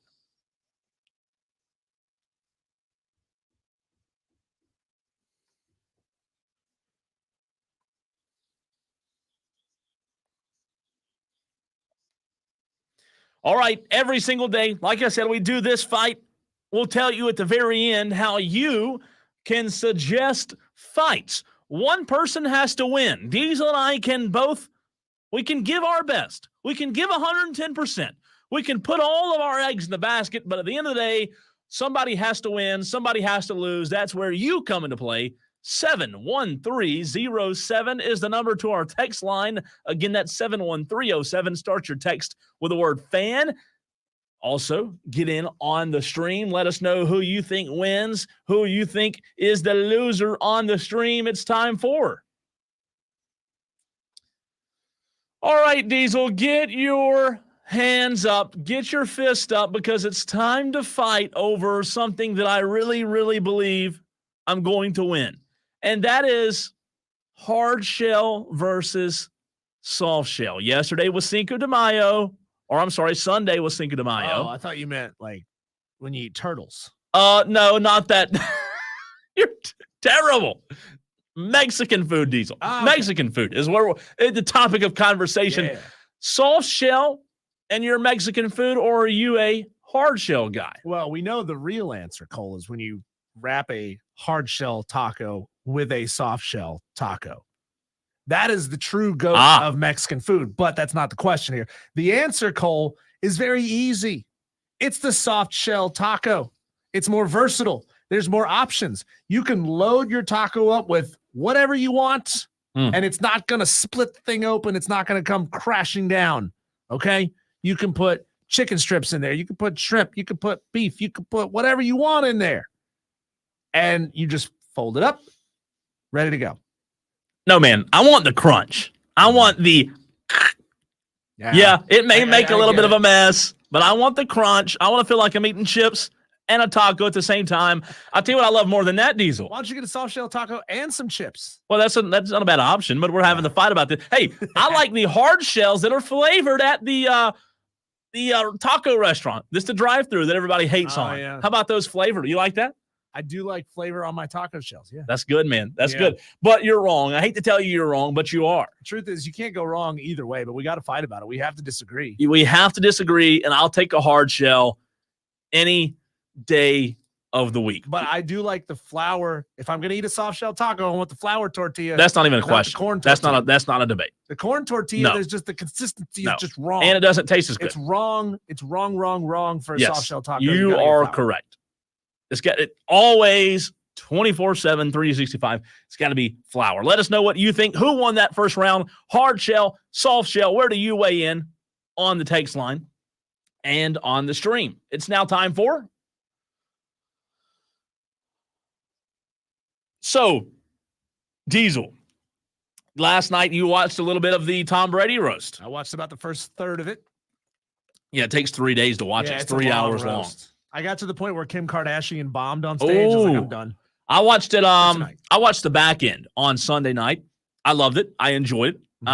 However, I don't know that I think we can completely bring roast back, and that's the question. Round 2. Should we bring back roast, Diesel, or will people get too offended? You say? I love roasts. I love them. Comedy Central roasts were the best. I know back in the 70s and the 80s, the Friars Club roasts, they were huge. Like all the biggest celebrities did them. I thought they were great. We need as much harsh humor as we can get out there, right? I mean, harsh humor is the only funny humor. Let's be real. Milquetoast, boring humor. not making anybody laugh. Everybody's going to say it sucks. No, we need to get this harsh humor. Oh my God, I can't believe somebody said that. Give me roasts as often as we can get them. Make roast great again. Didn't Donald Trump get roasted once? I think he got did. Roasted. Yeah. Make roast great again. They don't roast nobodies. Oh, man. Listen, I enjoyed it. However, I'll tell you what I don't like, Diesel. I do not like seeing people get their feelings hurt and rush on stage and slap the host. If we bring back roast, all you'll see is people like Will Smith who are getting their feelings about his wife and the G.I. Jane joke. They'll get upset and go smack the host, and we'll have 4 days of talking about on the radio and TV whether you think what Will Smith did was right or was wrong. Unfortunately, I'll have to go no, Diesel, because we live in a soft world where everybody gets their feelings hurt. Even Tom Brady the other night had to go up and say something during one of those jokes. Yeah, there was it was the opener too, wasn't it? I think it was Jeff Ross. He got up. Jeff Ross cracked a joke. It was about Robert Kraft. The joke was about Tom on his first day walking into Robert Kraft's office and saying, "I'm the best decision you ever made. Would you like a massage, sir?" That is. And yep, Tom that was it. got up and walked to him and said, "Don't ever say that bleep again." Do you think opener? That's what I don't know, man. That's what I don't know. Like if that was real or not. Was that staged by Tom? I mean, he's got to know that there's way worse than that coming, right? Sure, sure. And it did come. All right. Final round. Who won round 2? Who won round 1? Let us know. It's time for the final round. All right, Diesel, this is where it's settled. We're talking about a big game, a big rivalry game, okay? Yep. High stakes. Everything's on the line. Mm-hmm. Pressure's mounting. It's just a game you have to attend in person. It's such a big game. You're there in person.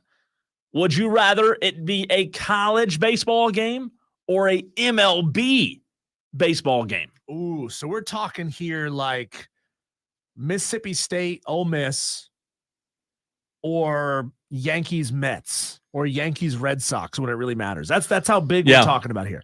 Give me college all day. Ooh, all day. You know, there's just something different about the passion about college athletics. You know, the atmosphere is different. It's much smaller. What is Founders Park down in Columbia hold? Like 15,000, 20,000? I was going to guess 3, but I was probably too high on that. Let me look. Versus Major League Baseball stadiums that hold like 60,000. I don't care. I don't care if it's a third of the size or less. The passion is just different. Founders Park's 8,000. 8,000 people. That's it. That's okay. Yeah. You compare that to like Yankee Stadium, and you know that's probably 50,000. To be my guess, 45, 50,000. You would be dead on it. It's 46. There you go. So I'm not good at math here. 5 times the size, but there's 5 times more passion in the college stadium. Give me the college baseball game all day. I'm going pro, man.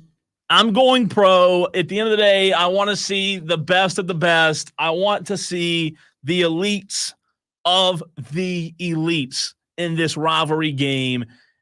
Yes, college atmospheres are great, but I want to feel the playoff pressure. I want to feel the rivalry pressure of an MLB game. I want to feel the pros, man. I want to be there pro all day long. You're going to spend about 8 times as much, too, on parking, on tickets, on concessions, everything. At a college baseball game, man, all I got to do is walk around to the left field line and get myself a hot dog or a brat off some guy's grill.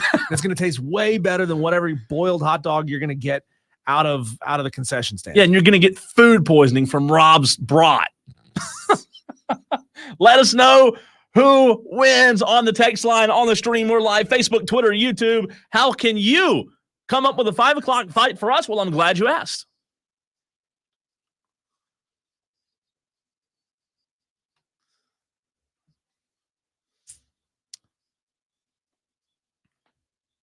Diesel, this is by far the most interactive segment, the most interacted with segment we have every single day on this very program. Mm-hmm. I'm seeing a lot of mix. I do see one texter just said Diesel 1 and 2, Cole 3. I'm not really happy about that. Let's see if the trend The only time I'm continues. seeing your name on this. Oh, thing, don't Cole, do is them that. Saying Don't you do that. lose. Don't do that. Yeah. No, there's no way. You're lying to me right now. Yeah. Texter here says Diesel. I agree. Oh, this is about the Dutch. He goes, I agree. Those stupid wooden shoes. Texter says Diesel wins by 10 hard shells and half of them are broken. Oh my gosh. Texter here says, Haters. Magcraft says round 1 is a tie. There are no ties in this. Okay. True. He says, I like a crunchy beef taco, but a soft shell chicken. Next question. Is it hard shell or soft shell crab? Well, that'll be No, that wasn't Madcraft, Diesel. That Madcraft. wasn't Madcraft? No, he went Cole round 1, Diesel round 2, Cole round 3. Boo, Thank you, Madcraft. Texter says Doritos, Locos, Tacos, slap. That is true. Facts. Texter says round 2, Diesel. If you can't handle the beauty and the banter, go sit in your mommy's basement. Yeah. Let's see. Texter here says, same one says Cole also loses round 2 because he just said it did come. Yeah. What? No, move on. What? Just move on. Move on. Texter says they still have the roasts on some channel via YouTube, but they're crude and raunchy. Yeah, Cole, I get your point there about the roast. There is, roast used to be kind of a good-natured ribbing. It used to be funny jokes. Now it's just gotten as crude as it can possibly be. That's where roasts are I now. didn't expect that one the other night to be as crude as it was. It was Like, brutal. I did not. It was so crude, man. Talking about Rob Gronkowski. Oh no, I was thrown off guard. I I did get a good laugh out of Nikki Glazer's joke when she said, Tom, how'd you lose $20 million on cryptocurrency? Even Rob Gronkowski realizes that ain't real money. That's good. That's good. I ain't gonna lie. That's good. Let's see here. Texter says a true tie. Diesel wins round 1. Cole wins round 3. A true tie. What are we zoned out doing? on number 2. So no vote. Yeah, come on, Texter. You got to pick one. No vote. What are we doing here? Yeah, round 2 was roasts. Should we have more roasts or less roasts? I said more. Cole said less because Cole's a mamby-pamby. Bobby says second day in a row. Cole with the clean sweep. Bobby, my Bobby, what's man. the deal, man. My What man. did I do to you? What did Last I week do it to was you? Gordon. This week it was Bobby. There's always one that's just evil to get you. All right, now I know 2 people who are wrong. It's Cole and Bobby. And yeah, hey, don't demonize the texters. Do not demonize the texters by saying that, Diesel. How dare I have an opinion? How dare I? Hey, you guys want to suggest the things that we should fight about? You can always do it by sending me an email, diesel@thefanupstate.com. Put the word fight in the subject line of your email. Sometimes we'll do them exactly the way you write them if it's good, or we'll tweak it. We'll change it up just a little bit. All right, Matt Kraft and everybody else, don't send us any more quotes from the Tom Brady roast because they're graphic. They're graphic. They're graphic. We can't read. I mean, Texter, there's a lot that we can't say on the air. it's brutal, man. You said it yesterday. Here's all of the roast that we could air, and it was just one beep. I think it starts with, "Hi, everybody. I'm Kevin Hart." Beep for 3 hours. Again, I did enjoy it. I did enjoy the roast. I did not realize, though, that when I watched what I watched, I did not realize, how, everybody's used to watching things on TV, Diesel. And when you watch TV programs, you're just not used to those words coming out of your TV. Yeah. So, when those words come out of your TV, it's like, did that just come out? Oh, We're this is also not Netflix. used to these words coming out of our favorite star's mouth. That's true. Kevin true. Hart is as middle of the road as it gets with his comedy. Yeah. Right? He is not an edgy comedian. And Tom, too, especially man. in his movies. So you hadn't seen the end yet? I hadn't seen the end. Oh. No, I saw up to the Bert Kreischer and Tom Segura bit, which I thought was bad. I thought it was really bad. Yeah, you got a ways to go, but I got a the long ways to end, go. oh, man. Because Tom ends it, right? And Yeah. Well, so here's the question, Cole. Think back 40 years when we were talking about athletes and stars, rock stars, actors, whatever. All of these people were on a pedestal, right? Sure. We didn't know much about their personal lives. We watched them on TV. We watched them in movies. We watched them do concerts, but we didn't know a whole lot about their lives except for what their PR teams wanted to put out there. Whether it was talking about the glitz and the glamour or the craziness of, 80s rock stars and how wild they used to be. The truth is never as cool as the fiction. And now that we have more access than we've ever had to these athletes and actors and stars, we're kind of not that into them anymore. Like, we're realizing that they're not particularly great people all the time. So shocker. But we ask the question, like, how come there's no rock stars anymore? How come there are no movie stars anymore? How come we're not as connected to our big stars in sports anymore? Yeah. Well, it's because we're learning that they're all kind of shady, crappy people, just like everybody else. Yep. So, like, we don't idolize them the way that we used to. So the question, Cole, is, like, we're all aware of what has happened with Tom Brady, the negative things that's happened with Tom Brady in his career. But not all of them were dragged through the mud in any way, shape, or form close to where they were dragged through the mud in that roast. Yeah. No, so not even close. Like, you do something like this, does it tarnish Tom Brady's star and legacy? I don't think so. By him doing it and by us seeing him dragged through the mud that way. I don't think so, because I think everyone that watches should. I don't know if they do understand, but they should understand that it's all in fun and games. Sure. Like, hey, again, they don't roast nobodies. No, they Donald don't. Trump did a roast. Charlie Sheen did a roast. So many stars have done roasts. You only get to be roasted when you are a megastar. Texter says, not a fan of the roast, so I'll go Cole round 2. And then another texter, Diesel, says, Cole sweeps. Ow, baby. How about that? Another sweep. Lies. I'm getting some late votes coming in. People who getting some late are votes. These real? I'm going to look at these text messages. I don't believe that one. Quit telling your mom to text into the show. They're late votes. They're late, man. Better late than ever, right? Hey, we're going to get into a lot of topics coming up next. We'll get into the roasts. We'll get into college football. We'll get into how to handle the summertime slump next with Jake Crain, host of Crain and Company, right here on the Fan Upstate.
7.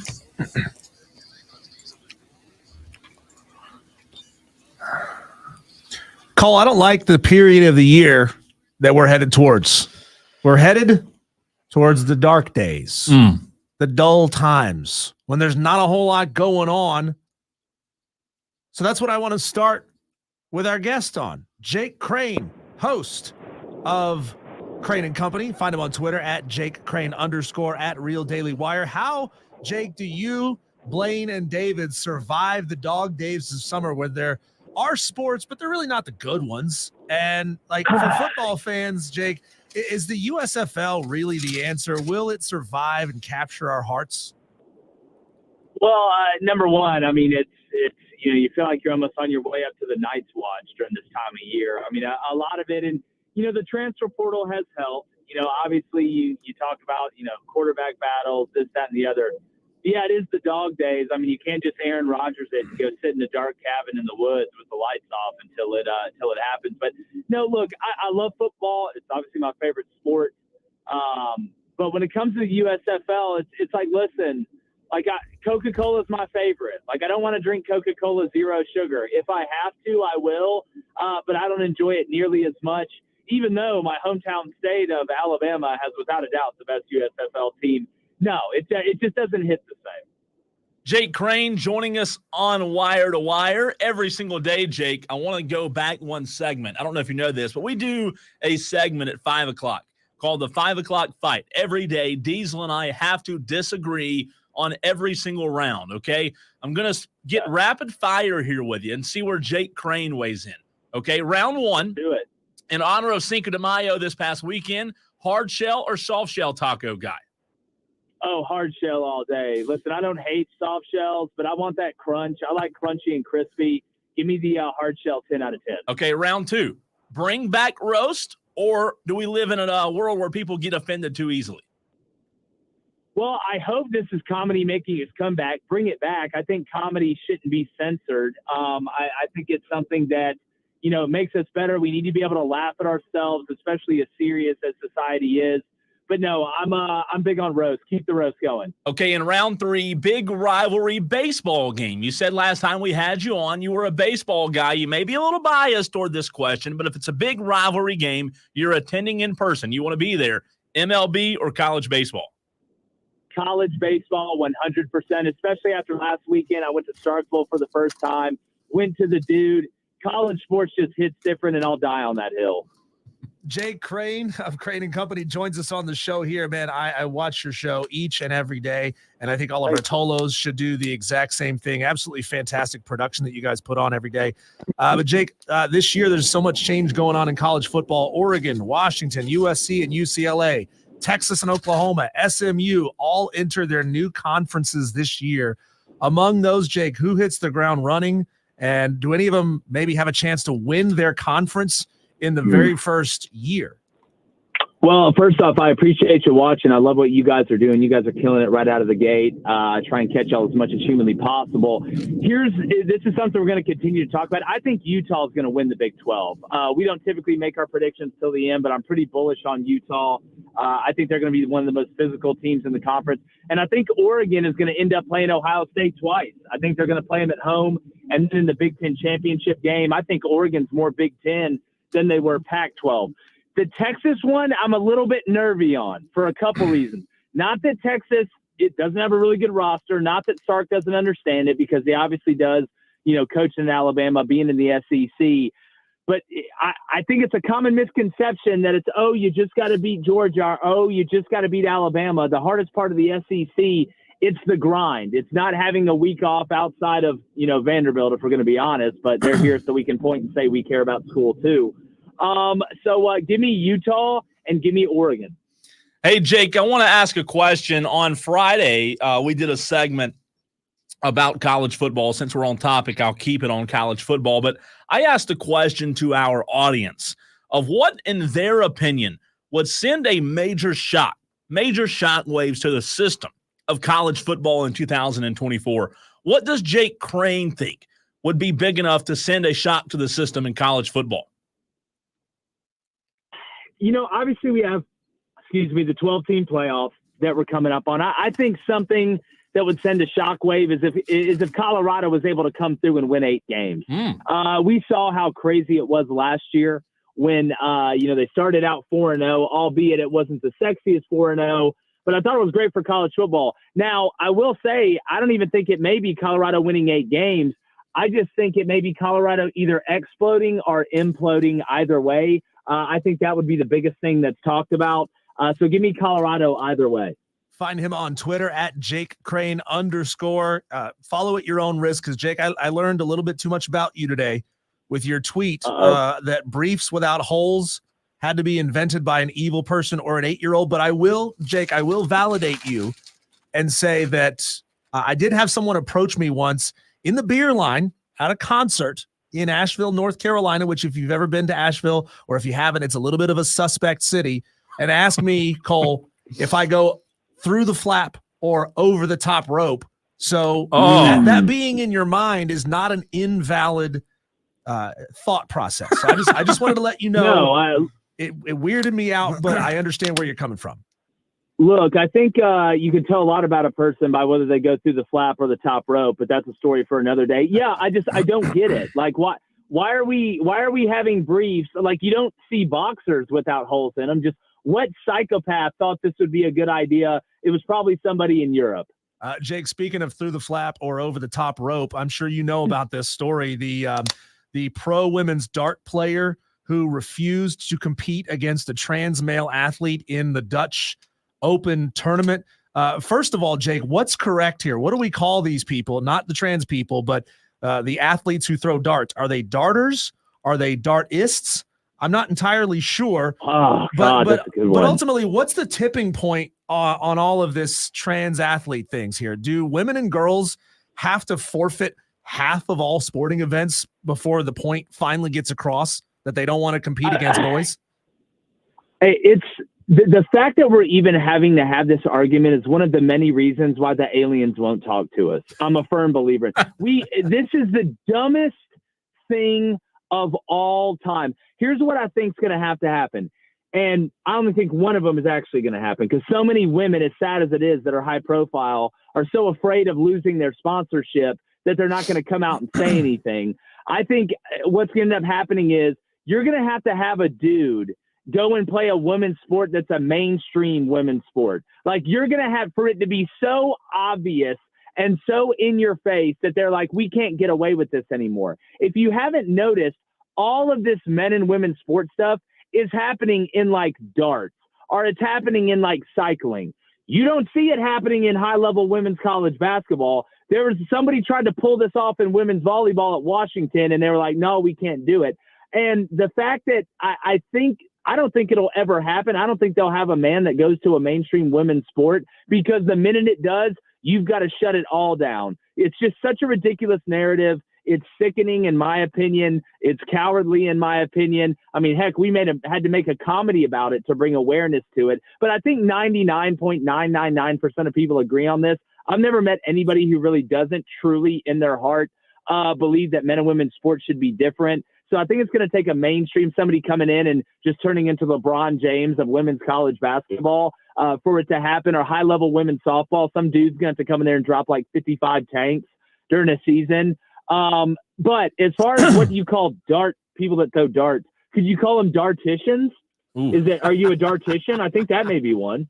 Well, Jake, I think maybe the answer here, the clear and obvious answer, is somebody who will literally do anything for attention. It's Jake Paul.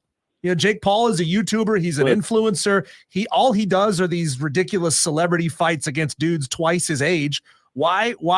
I mean, I'm shocked that just for the clicks, Jake Paul isn't saying, yeah, I will go through this entire process. I will take all the medications you want me to take, and then I'm going to go knock some poor girl's head off in a women's boxing match. Yeah, well, I mean, I think he's going to be driving a van with his teeth after this Mike Tyson fight, the way I think it's going to be going. But look, we tried to get the beginning of the Lady Ballers movie. We weren't going to make a movie. We were going to try and get my brother, who's 6'4", about 215, to make the WNBA, to like make a documentary about it, to drive home the point. But it's amazing they wouldn't let him do that. But no, nothing would surprise me with Jake Paul. But I mean, I think he may be drinking hamburgers through a straw here in a couple months. host of Crain Company, at Crain Company on Twitter. That's where you can find Jake. He's at Jake Crain _ on Twitter. Want to go back to what we were talking about a few minutes ago, Jake, and I liked your answer with Colorado. That was one of the answers that came in a good bit on our text line Friday, but something that I got a little bit of pushback on, and I want your opinion in terms of talking about making waves in college football. I said that I thought that if Alabama, for the next, whether it be 6 or 8 years, went on another dynastic type run where there were 3-4 titles won in that period, I thought that with DeBoer would send major shockwaves into the system, because there would be a lot of people thinking, man, as great as Saban was, can anybody do it at Alabama? Yeah. No, it's an interesting point. You know, as a guy from Auburn, please God, no, not again. But it almost reminds you of kind of the way people are treating Bill Belichick a little bit now after Tom Brady left the farm and went and won another Super Bowl. I think you could draw some parallels there. But guys, I mean, if anybody's going to do that, and look, it's college football. You're dealing with 18 to 22-year-olds, even though you can play till you're about 30 now. Just ask Bo Nix or Dylan Gabriel. I think if anybody was going to do that, it would be Kirby Smart in Georgia, who is basically, you know, the chosen one underneath Nick Saban, the boy who lived, as we like to say on the show. But if that did happen, I think you could see maybe a little bit of a watering down of Nick Saban as the GOAT talk. And between you, me, and the fence post, I don't really know if Nick Saban wants that. Jake, I don't know if you saw this, just popped across my Instagram in the last, I think, half hour or so. Clemson's title odds are now going at plus 3,000. You throw just a little bit of scratch down, you could win an awful lot of money. In your mind, Jake, what are Clemson and South Carolina's personas as a football team and a program going forward? When we've argued on the show that Dabo has gotten soft from his Roy Bus days, and that Shane Beamer is a dude dressed as a dude, disguised as another dude, unsure of what dude he is. Well, you know, I think Clemson right now, the way they're viewed from outside, they're kind of like the car that was cool 6 years ago, and they never made a new one and they never adjusted. So they're not held in the same esteem as they were. And I think Clemson fans can understand that. I mean, Dabo's at some point, you either got to evolve or you're going to dissolve. But Clemson could get hot again. I mean, with the 12-team playoff, being in the ACC for however long that's going to last, we'll see. You know, you just got to be playing well at the right time, and we know Clemson has talented athletes. As far as South Carolina, you know, it's gotten to the point now where, you know, I'm a big Shane Beamer guy. I believe Shane's going to get it turned around.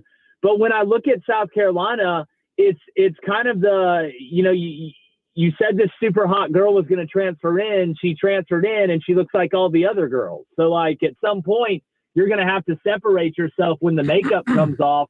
And look, I will say this, though. I'm big on Lenora Sellers, you guys.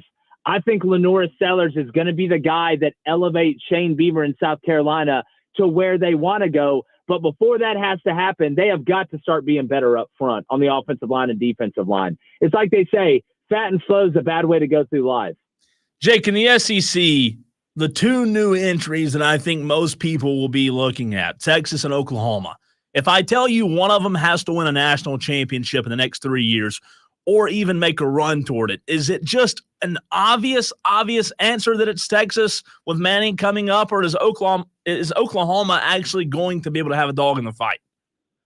Well, look, both of those programs, we know how high the standard is. We know what the expectation is. We know what the tradition is. I'm going to say Oklahoma for the reason of, I mean, Texas just went to the college football playoff. They've showed progress. Sark has shown his ability to be able to take Texas back to being talked about at the top of the mountain. They obviously didn't win it, but at some point, Venables is going to have to show, hey, you guys, I can be an elite coach. The time for me to build this thing is over. We're here now. Because let's not forget, Oklahoma was the big dog a lot more than Texas before Sark got there. So I think it's actually Oklahoma. Jake, as these conferences in college football continue to get bigger and bigger and bigger, it's ultimately going to be the fans who are left kind of holding the bag. They're going to be the ones being asked to spend more money on tickets, being asked to spend more money on season tickets and PSLs and this is and that's. In your mind, Jake, how far are administrators who want to pack their stadiums out going to let their attendance fall before they look around and say, hey, maybe being in these massive conferences spread coast to coast isn't really the best thing for us? Or are they ever going to make that call?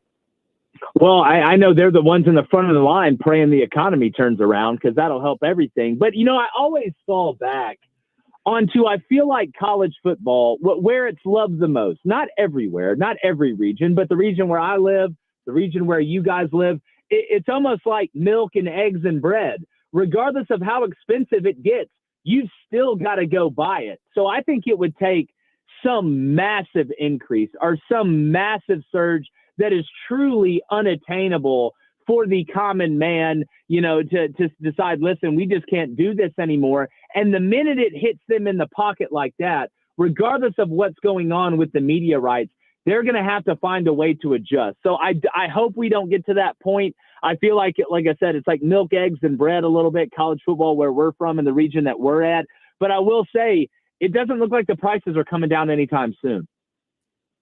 That is Jake Crain of the show Crain and Company. Find it on YouTube each and every day. Find it across all your favorite streaming platforms as well.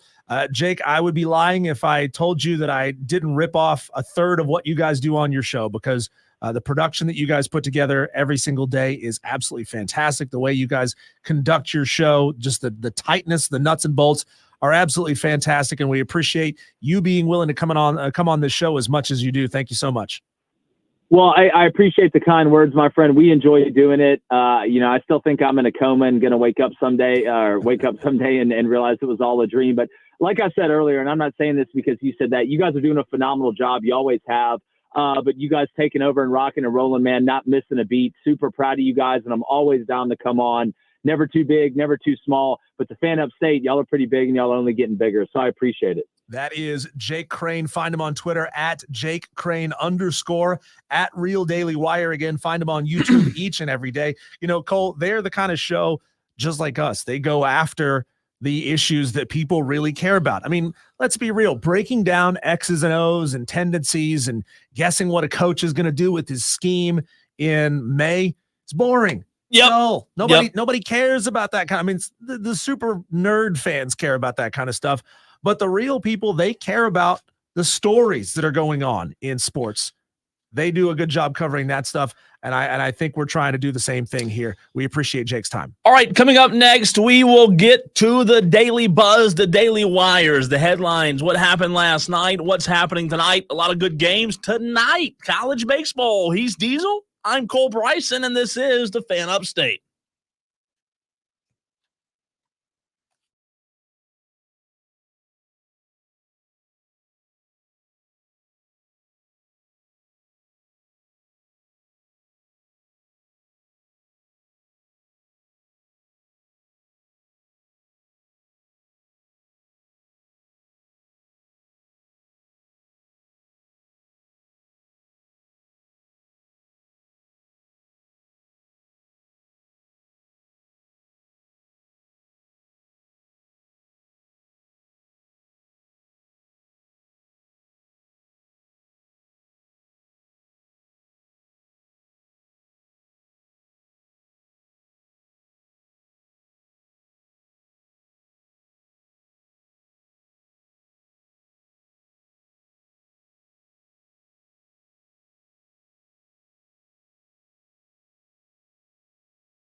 Don't you wish we could just continue off-air conversations on air, Diesel? How long would we have jobs? We'd have to. I don't think there's enough time built up on the dump button for those That's conversations. true. That's true. No. It is time for what we call the Daily Wires. Every single day, we get you caught up on what's happening, what happened last night, what's happening tonight across the world of sports. I want to remind you, several ways for you to get in touch with the show. You can text the word FAN and your message to 71307. Renewal by Anderson of the Carolinas fan phone open as well for the moment. 844-FAN-PHONE.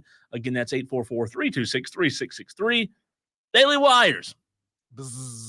Thank you for that. I was waiting. Yeah. The Atlanta Braves host the Red Sox tonight, 7:20. Braves trying to get out of a little slump, Diesel. What do you think? Get out of the slump, or they stay in the slump tonight? With Reynaldo Lopez on the mound, I have faith in their ability to put up. I mean, really, all they got to put up is like 3-4 runs with Lopez on the board. Hopefully so. On the bump, and you feel like you can, you don't have to outscore everybody with Lopez on the bump. Braves are now 3 games back in the NL East, so we'll see if that continues to slide for the Atlanta Braves. New York defeats Indiana last night to take a 1-0 series lead. The game was decided by an illegal screen, much like the women's tournament in basketball, that took Indiana's chance away to take the lead last night. A terrible call. If you watched any TV this morning, I'm sure you saw the call all over the national shows as I did. Cole, like these referees are getting far too involved. It's a conversation we've been having literally for years that at times they need to swallow the whistles. No, they just need to call the games the way that they are supposed to be called, and then they wouldn't be calling so many whistles. I know national shows sometimes get a bad rap, and sometimes deservingly so, but like this morning, I did enjoy on the national shows on the major networks being able to see the breakdown from former NBA players of that call, the illegal screen, why it shouldn't have been called. It is fascinating, but it was a terrible call last night. Minnesota took I can't read this. There's no way I'm reading this right. Minnesota took a commanding 2-0 lead over the defending champs last night. Are you kidding me? At one point, they were up 30 in the first half, 106-80. The Timberwolves must be legit, ladies and gentlemen. Nuggets find themselves in a 0-2 hole. Boston in the NHL took a 1-0 lead over Florida in the second round in the East and second round of the playoffs. Tonight in the NHL, the Hurricanes are back in action, Diesel. They're at the Rangers. The Rangers do have a 1-0 lead in that series, and the Avalanche and Stars series kicks off tonight. So hopefully the Hurricanes can get back on track. Yeah, the Rangers are a very good hockey team this season.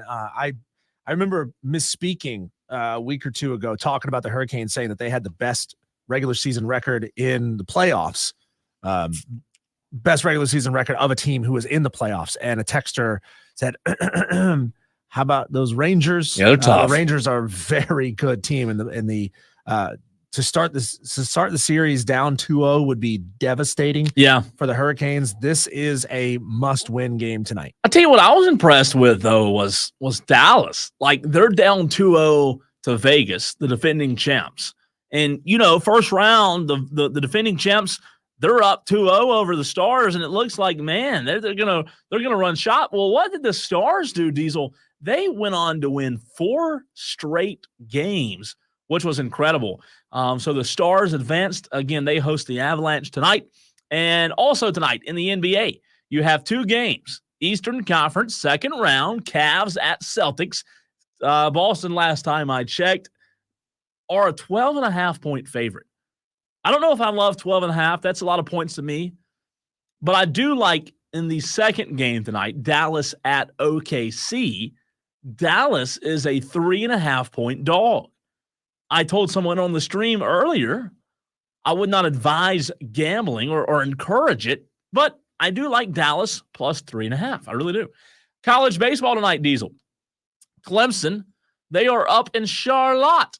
They're in Charlotte tonight at Truist Field, taking on the Charlotte, is that 49ers? Is that right? That's right. Charlotte 49ers, so a little midweek action for the Tigers, up 85. South Carolina also on the road, not a far trip, but they are in Rock Hill tonight.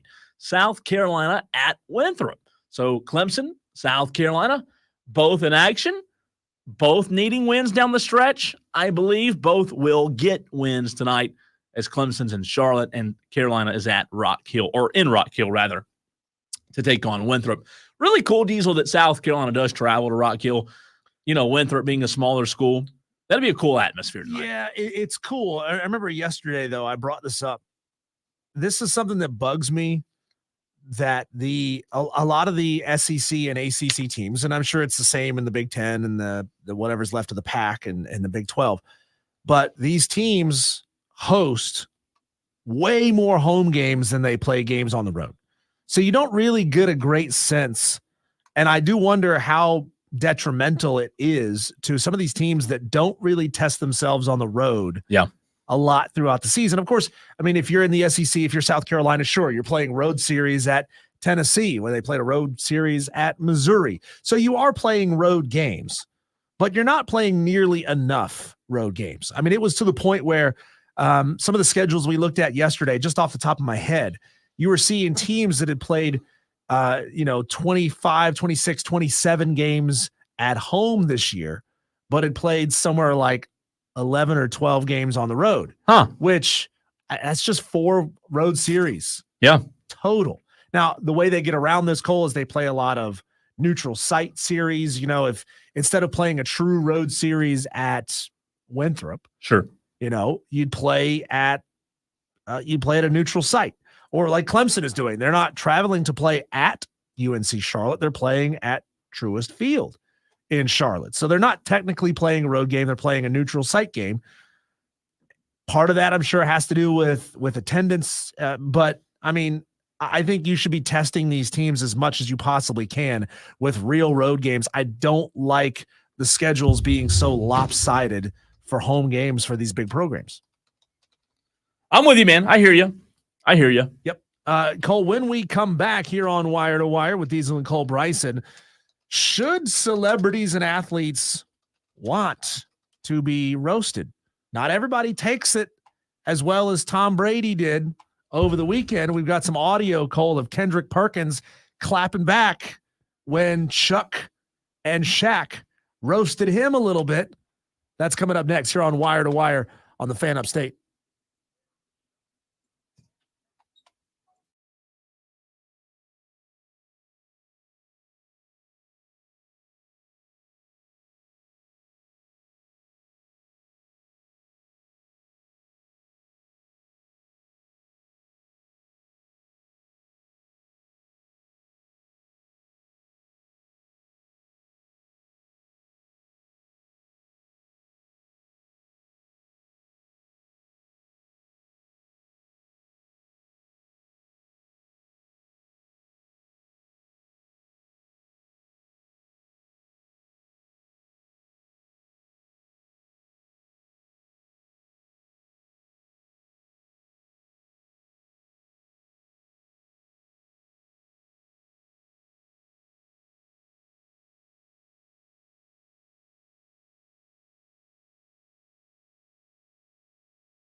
Move over Drake, Kendrick Lamar.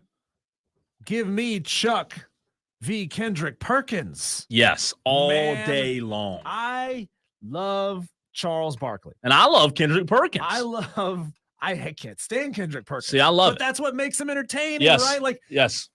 we don't have to agree with everything someone says to find them entertaining. As a matter of fact, it's almost more fun to follow people that you don't agree with. Maybe you actually learn something. Maybe you listen to something from a different perspective and it gives you a new way of looking at things. But Cole, there's a beef going on right now between Charles Barkley and Kendrick Perkins. Back and forth in the media. Who watches more sports? Kendrick called Charles uninformed. See, I hadn't heard this. I'm paraphrasing this, okay? First of all, Chuck, Kendrick called Charles Barkley uninformed based on a take. Now, I'm paraphrasing. I'm not quoting. Yeah. Charles on his TV show decided to take a punching bag and they taped a photo of Kendrick Perkins to the punching bag, and Charles starts boxing with this Kendrick Perkins punching bag. Charles did an interview with Shannon Sharpe in which he said Mama taught him to kill all roaches. God. Kendrick Perkins is now upset that Charles Barkley called him a roach. I got to hear it. This just goes back and forth. I can't wait. Here's the audio of Kendrick Perkins's response. Actually, I take that back. Let's get to Chuck's audio first. This is a clip of him on Shannon Sharpe's show. Okay. Here's this. One thing bothered me. I say there's nobody in the world watch more basketball than me. So, but I don't get mad. Right. And the thing that's really funny about it, Shaq is so sensitive at times. Right. Because I was going to let it go. And he's like, no. My mama told me growing up, we kill all roaches. And I said, so that's how the whole roast thing came up. Right. And so anytime anything happened right now, Shaq's like, we killing roaches. And Shaq is so crazy. He made a rap diss song. Yeah. But Shaq went all Shaq Fu on Kendrick Perkins. So of course, you can't let these beefs go unanswered. You always have to respond. If you don't respond, you look weak. Yeah. Kendrick Perkins responded to Chuck calling him a roach. Here's Kendrick. Now, we have to apologize, Kendrick, because when you were on with us last time, I asked you why, Shaq and Barkley don't think the Knicks are going to win. And you said, because you didn't say it in a nasty way. You said they don't watch them all the time. And they got really ticked off. And they put your face on a punching bag during the studio shows. What's your reaction to the things they've said?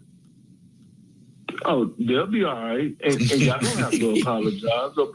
Apologize for what? If it was a lie, the truth never have to address a lie. And I have great respect for both of those legends over there, Charles and Shaq. The only problem that I had with it is the calling out of, calling me out of my name as a roach. I had a problem with that. Other than that, it's all fun and games, and hopefully that made them up their game and actually start watching the games even more. I mean, but at the end of the day, this is not I've never been a guy that's, been sensitive about anything. And guess what? I've been called worse by better people.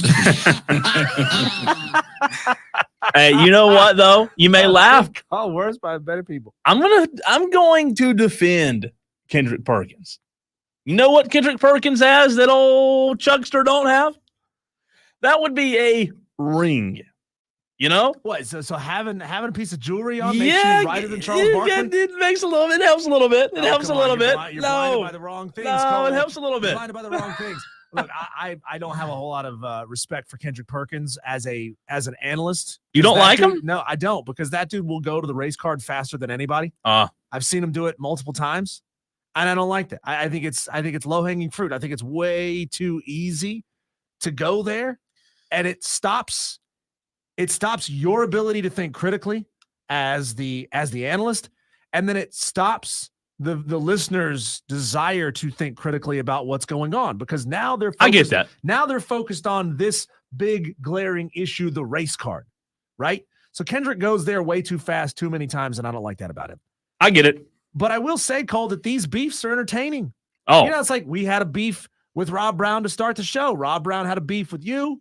Then you had to respond to Rob. We got beefs going on in rap music. We got beefs going on with old overweight basketball players. Like, it's entertaining. It's fun. The controversy is great. You know what's great about it? And we don't talk about this near enough, but you brought this up during college basketball season. And you were talking about women's college basketball being talked about a lot because of not necessarily the beefs, but the off-the-court stuff, the anticipation, the Kim Mulkeys, the Don Staleys, the Angel Reeses of the world. Mm-hmm. Every bit of this, every bit of the drama, every bit of the beef does nothing but help the sport. You earlier were talking about NASCAR, and a lot of podcasters lately, including Denny Hamlin, have really created a heavy and rich presence on social media, Diesel, with their podcast. I'm talking about NASCAR drivers. Well, when you do that, guess what it creates? It creates beef.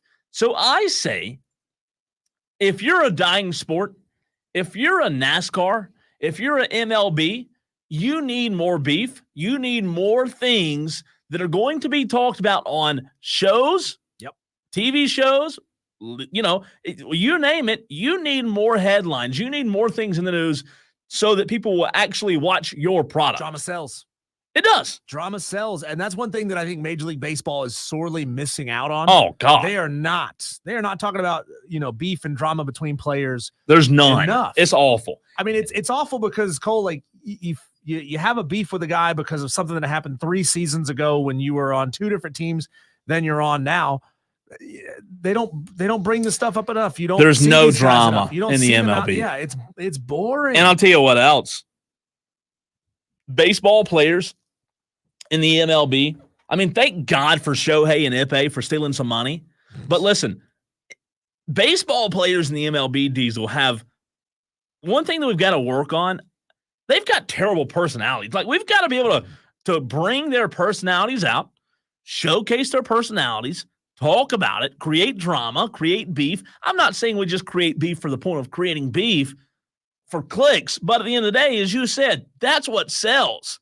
Like, that's what Like, I'll be honest with you. The story of the year in baseball has been the Shohei Ohtani. 100%. And guess what? That story will be the biggest story in baseball. Nothing else will be the World Series winner won't be as big. Right. And I'll be honest with you. I'm not a NASCAR fanatic. I don't sit down and watch every lap of every race. However, seeing beef between Denny Hamlin and drivers and fights and Denny going on his podcast and talking about it. And when Denny wins a race, Diesel, you know what he says? He yells to the crowd, "I just beat your favorite driver." Like, that does help me get involved with the sport. And that's what every sport needs, man. You got to have it. Bryson DeChambeau, Brooks Koepka a few years ago. Yeah. The way to go, Brooksy, or whatever he said when he passed behind him. That's all we talked about for days after that happened. So, I tell you this, to your point about Bryson, you have to have – NASCAR's got this. I don't know that golf does right now. NASCAR has good guys, the Chase Elliott's of the world. They also have bad guys in Denny Hamlin. MLB, I don't know that MLB and golf, either one of them can really say that they have a good guy and a bad guy. I hate to say this out loud, Cole, but I think there are some major sports. Major League Baseball is one of them. NASCAR is another that's already doing a decent enough job of it, but they could be doing better. Golf is another one. Maybe they need to hire some wrestling promoters. Like those who understand how to create drama, how to create beef. Like, we don't want it turning into wrestling, right? Which is fake, which is all predetermined. Right. But what we do need is to have somebody who knows how to take these little nuggets and turn them into compelling, interesting things storylines that we all want to follow. That's a great point, because me and you and I are in the same boat. You and I don't follow and watch and talk about wrestling. We don't do it. We don't enjoy it.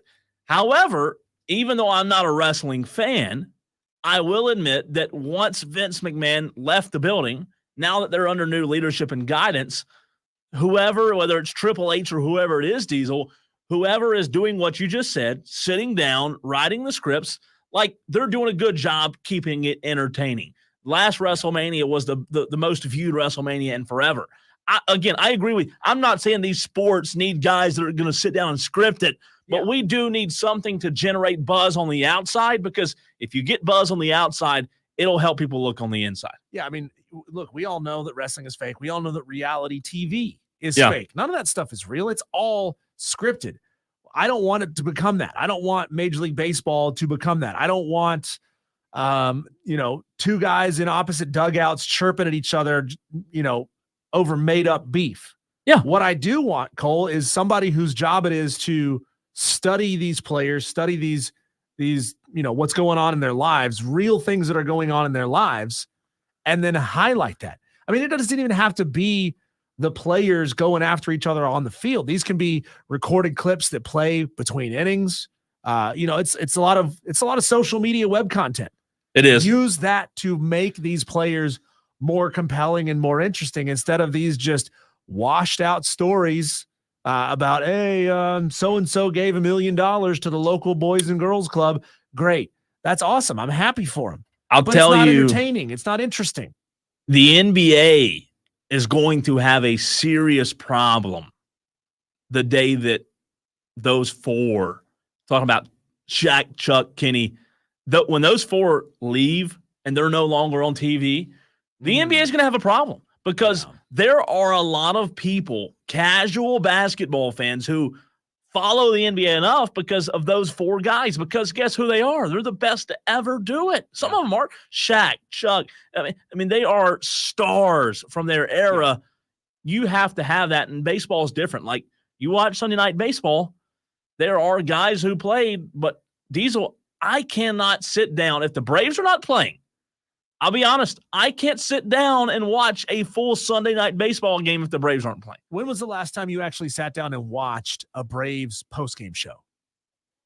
Well, now that they're on Bally, it's been a while. Yeah. I used to watch it every single night when they were on TV. Yeah, but you don't anymore. Not anymore. You don't anymore because it's not as good. I mean, I don't even care what game Chuck and Shaq and Kenny are talking about. Yeah. I just tune in to see them talk about it. Sure. That's what's good about it. That's what's entertaining and compelling about it, is these 3 or 4 personalities being given license to go after each other and go after anyone in the game.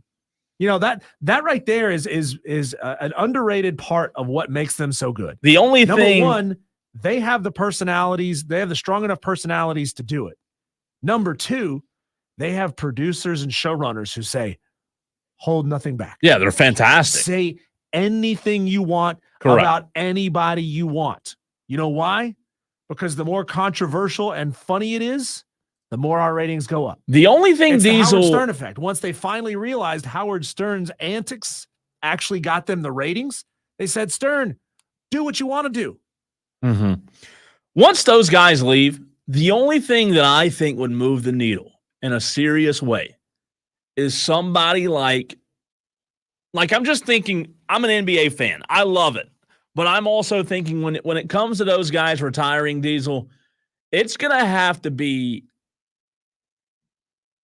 and you know what? I don't know if Kendrick Perkins is even a big enough personality. He might be, but I'll tell you this. Kendrick Perkins is a bit analyst, and that's it. The only way that, in my opinion, and there's been some greats come through the game, but the only way they're going to come close to it is you put those two, and you know who I'm talking about when I say those two, on the same set. Once he retires, you know who I'm talking about. You put those two on the same set with a host and somebody else. You have the host, you have Michael, you have LeBron, and you have one more guy. That's the only way, in my opinion, it could even come close to what it is now, and continuing to create drama. You know who it's going to be. The next big star of basketball analysis is going to be Draymond Green. I hope that's not true. But that's why he's good. Yeah. That's why he's going to be good at it.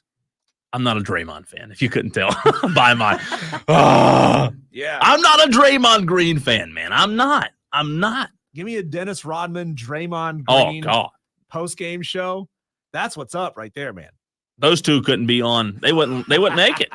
They would not make it. Hey, you know what? They can fight it out at the end of every episode. They can put on boxing gloves and fight it out. Wesley on the stream says, sounds like we need to bring Matt Woolworth back and let him go ham unfiltered.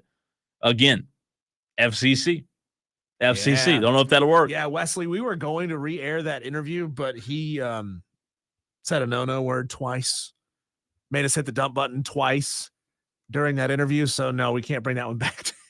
He just seems like that one back to you. Matt. Listen, he was. We really appreciate him coming on. He was good, but he was at a bar. Like, he's a bar owner. Yeah. To him, he's at a bar talking sports and dropping. It's nothing to him. But Right. he forgot to remind. Oh, I'm on the radio. There's something he said to me the other day. In case anybody doesn't know what it is we're talking about, we had on Matt, the guy who owns the Dilworth Neighborhood Grill, earlier in the show. Yeah.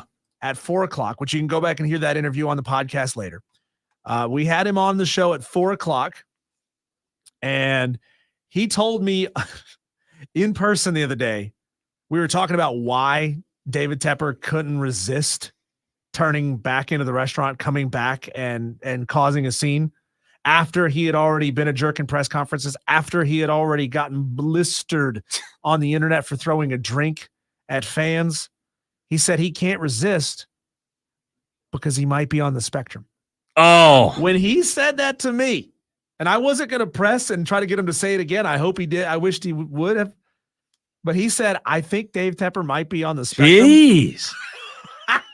Jeez. That made me nearly fall out of his booth at the Dilworth Neighborhood Grill in Charlotte That's unbelievable. on Friday. That's unbelievable. I can't believe he said that. But the truth is, Cole, there's a lot of people, and this is, we're not making fun of people who are on the spectrum of, I guess, the spectrum of autism. But hey, there are some people who are extremely successful and focused and driven who have a tiny touch of autism. So that's what he was alluding to, is that like he lacks a little bit of the social skills to understand that there are consequences to his actions and the way he behaves and treats people, or it could entirely just be ego. You just never know. But he said that to me in the booth the other day that made me laugh. I fell out because that was so funny. He was a good man. Again, he dropped some bombs on us. I had to reach around and Cole pulled a muscle. I think he might be out of work tomorrow. Who knows?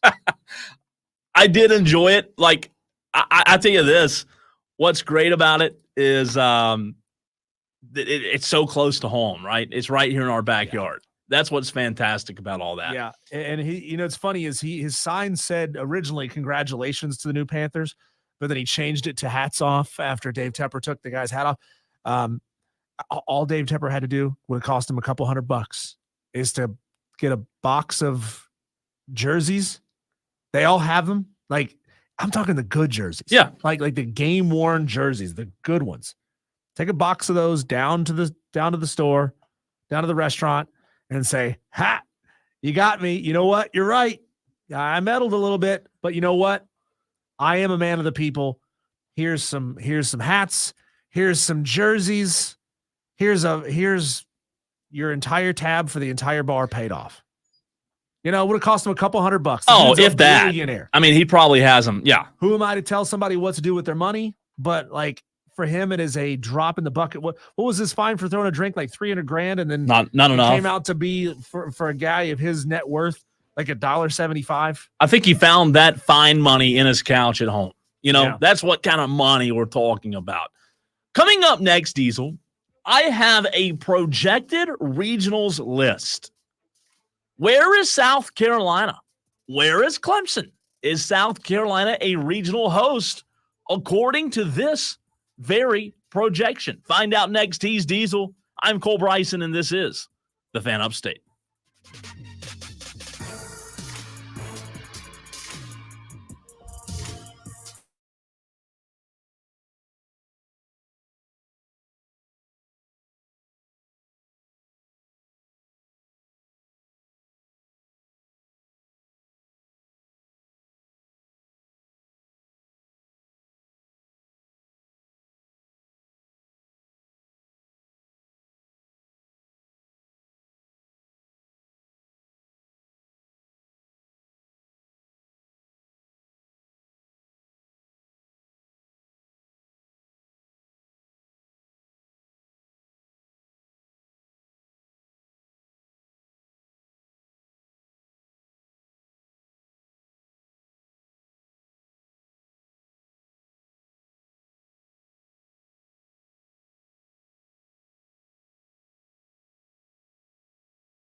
When it comes to certain sports,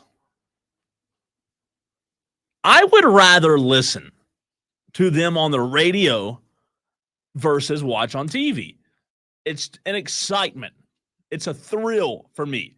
We're going to get into college baseball and these projected regionals in a second. It's only the absolute tippy top, cream of the crop, best to ever do it television announcers who capture that excitement. Well, it's not Really, the same. really well. And I'm going to give you an example. Sunday, I watched the last few laps of the race. The TV broadcast, it's fine. Nothing wrong with it. Kevin Harvick, I'm a big fan of Kevin Harvick. However, Diesel, if you listen to the last few laps on the radio call versus the TV call, the difference is absolutely astronomical. So here's the ending on the radio call. Tell me this doesn't get you excited. Looking to the high side. Here he comes. Larson squeezes up against the fence.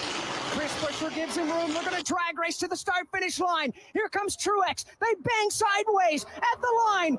Photo finish in the Advent Health 400 as they crash behind them.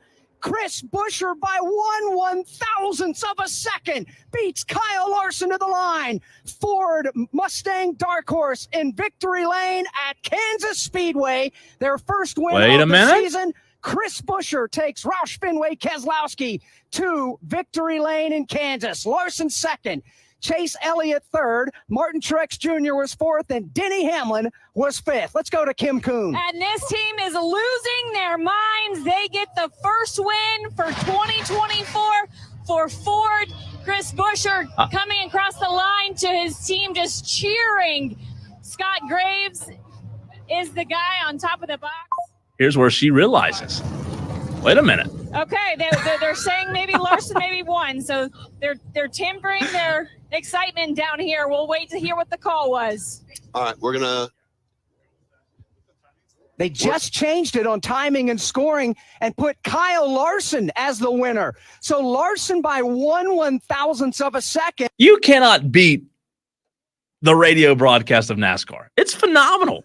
It's exciting. You've got, what I love about it is you've got different guys calling it, like bam, bam, bam. I think you have to be as talented as any other broadcast to call that. You don't have the luxury of filling time with pictures, right? No. Like you don't have it with television. You can literally play the replay 5 times, sure, and not say a word, and that's the drama. Yeah. You don't have to say anything. Like I said, it's those who know how to use the silence as words. So here's a master at it, Cole, in college basketball. Okay. Furman fans around here are going to love me replaying this. This is Furman's upset over Virginia in the NCAA tournament, not this past year, but the year prior. Kevin Harlan was on the call. I do believe this is the Kevin Harlan call. And then make free throws if you force them to foul. Well, the Cavaliers are playing with 4 guards, and the 4 guards out there, along with Cedric, are their best free throw shooters. Clark in a straight check. Oh, he didn't need to do that. He threw it away. He Badis. Furman leads. Timeout, Virginia. Did we just see what we think we just saw? What was great about this? What was great about that, Cole, is the pauses. Yeah. In between what Kevin Harlan said. And if you've ever watched the scorer's booth footage of that call, Kevin Harlan is saying what he's saying, and then he's putting his arms out to his color commentary and analyst and saying, "Don't say anything." You got to create it. You have to let it. Yeah. Yeah. Let the roar of the crowd take over and paint the picture for anybody watching and not listening. What would it and not watching? What would it sound like if Kevin Harlan called NASCAR? That'd be weird. Two of my favorite sports moments have huge flaws in their call. Ooh. Both of them are my team. Yeah. One is the Michigan blocked field goal. And David Jackson of App State Radio did a phenomenal job calling that play. But the problem is the color commentary and the analysts, they're going, whoa, oh, wow, oh. It's so funny you bring that and I'm up. like, dude, stop. Just let it breathe. Me and Rob Brown had that exact conversation Friday. Yeah. However, he's on the other side of it. He likes that part. Oh, come on. He does. He does. We were having that same conversation. It's fascinating, though. It really is. I love good radio calls. All right, Diesel. South Carolina fans, they're wondering if they're going to host. Well, the good news is you're playing the best baseball you played all year. Clemson fans know they're going to host, right? They're locked in. The problem for South Carolina is you have Georgia this weekend.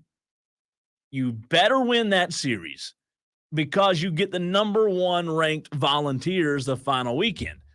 So NCAA, just a few days ago, Diesel put out a field of 64 projections. South Carolina in this projection was not a host. Ooh. I guess that they were looking at, they probably saw the Missouri series as a win for South Carolina, I would think. I guess the NCAA writers here are looking at, okay, Georgia, Tennessee, 2 tough series down the stretch, as we talked about yesterday. It's going to be tough for them to host. There was, however, another projection that I pulled up that did have South Carolina hosting. So it looks like there's a little mixed bag. They're on the bubble of hosting. Mm-hmm. One article that I had from NCAA.com themselves, from the actual NCAA website, Diesel, did have a Columbia region that consisted of South Carolina, USC Upstate, Coastal Carolina, and Georgia Tech. To me, I hope this happens. That's fascinating. That is the most fascinating regional I have heard in a long, long time. So I do wonder, Cole, if now the answer is probably no, just because of the fact that minor leagues seasons are going on right now as well.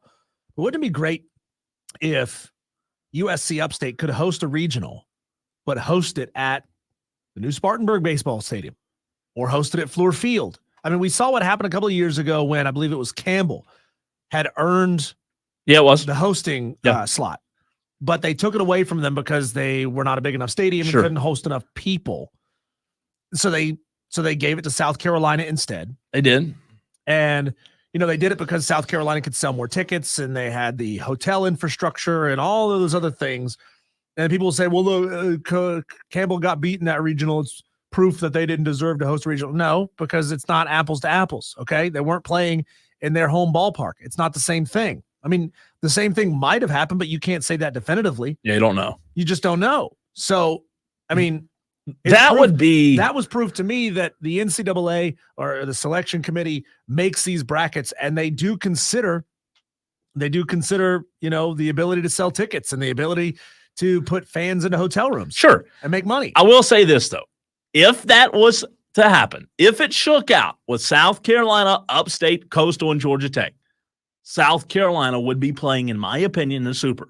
They'd be 2 games away from the World Series. If you're a South Carolina fan, no disrespect to Upstate and Coastal and Georgia Tech, but you're beating all 3 of those teams. You 100% should. Upstate's good, but they're not you. Coastal's good. They're not what they usually are. Georgia Tech's decent. They'd be probably a 3 in that region. So that would be fascinating. I'd be so excited to see that.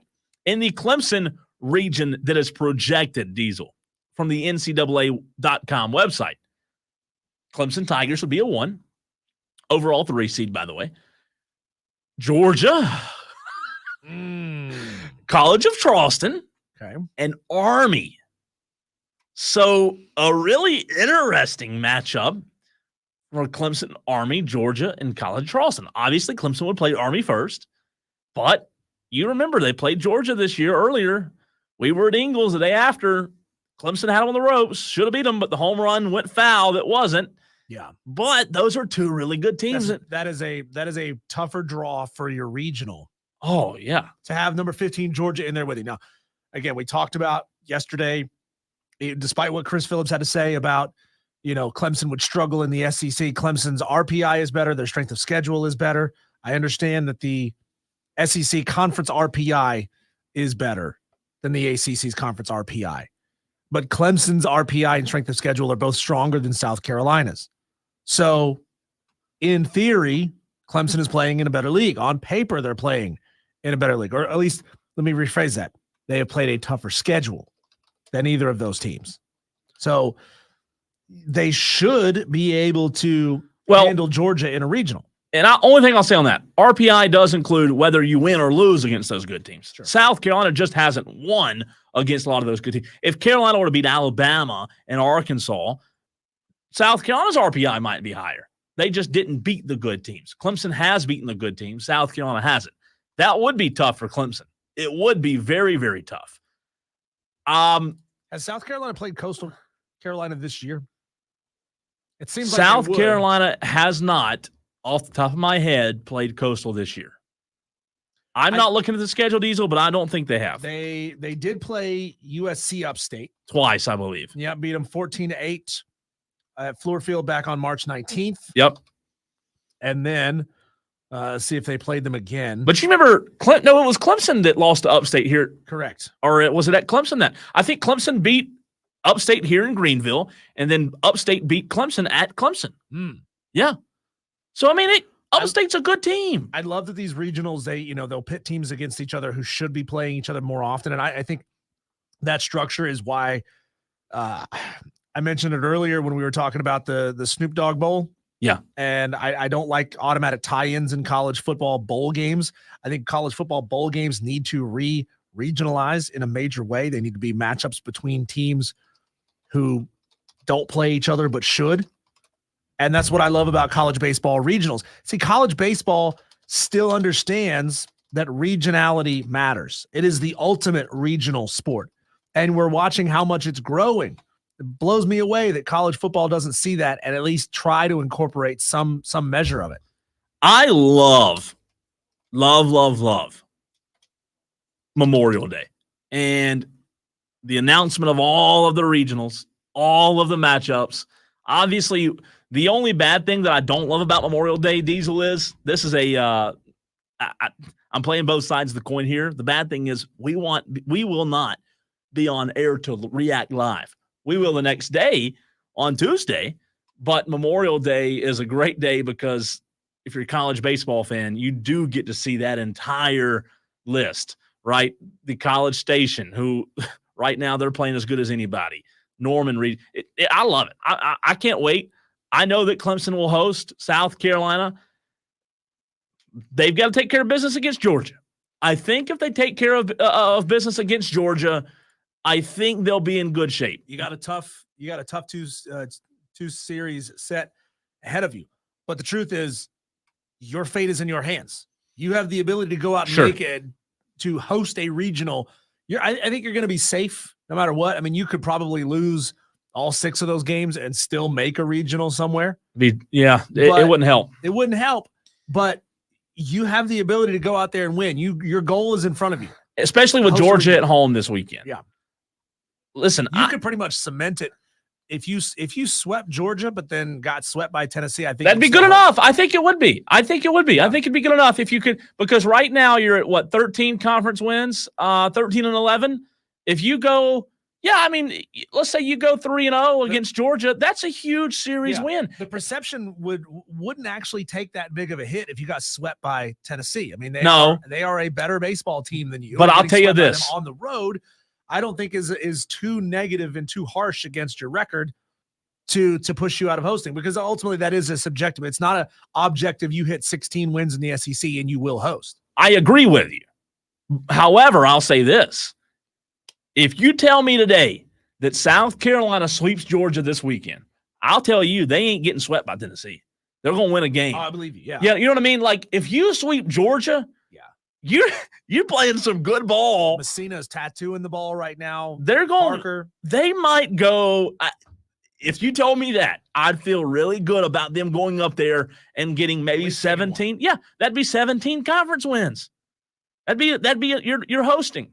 So it's fascinating. I hope South Carolina does. You know me. I like Kingston. I want Kingston to go win it all this year, so every fan has to eat crow for the rest of their life and never say anything bad about Kingston him wins again. one. They're never going to fire him, and South Carolina fans, again, will never give him the benefit of the doubt, and you're going to have to suffer through it forever. They should, though. They should have to suffer. They should, Diesel. Make them suffer. They're wanting to get rid of everybody. Wait, but I thought you were an SEC homer. I was. No, that was Sunday. You were a coot. That was Sunday. As they say. They change the narrative every single day. Hey, Cole, when we come back, we will end the show the way we began it, with a little beef. I like it seasoned with a little bit of salt thrown on the grill, medium rare. We'll get into that beef next when we come back here on the Fan Upstate Wire to Wire. I'm Diesel. He's Cole Bryson. You're the Tolos, and we collectively are the Fan Upstate.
Cole, we love beef. We love beef on this show. Grass-fed, organic beef.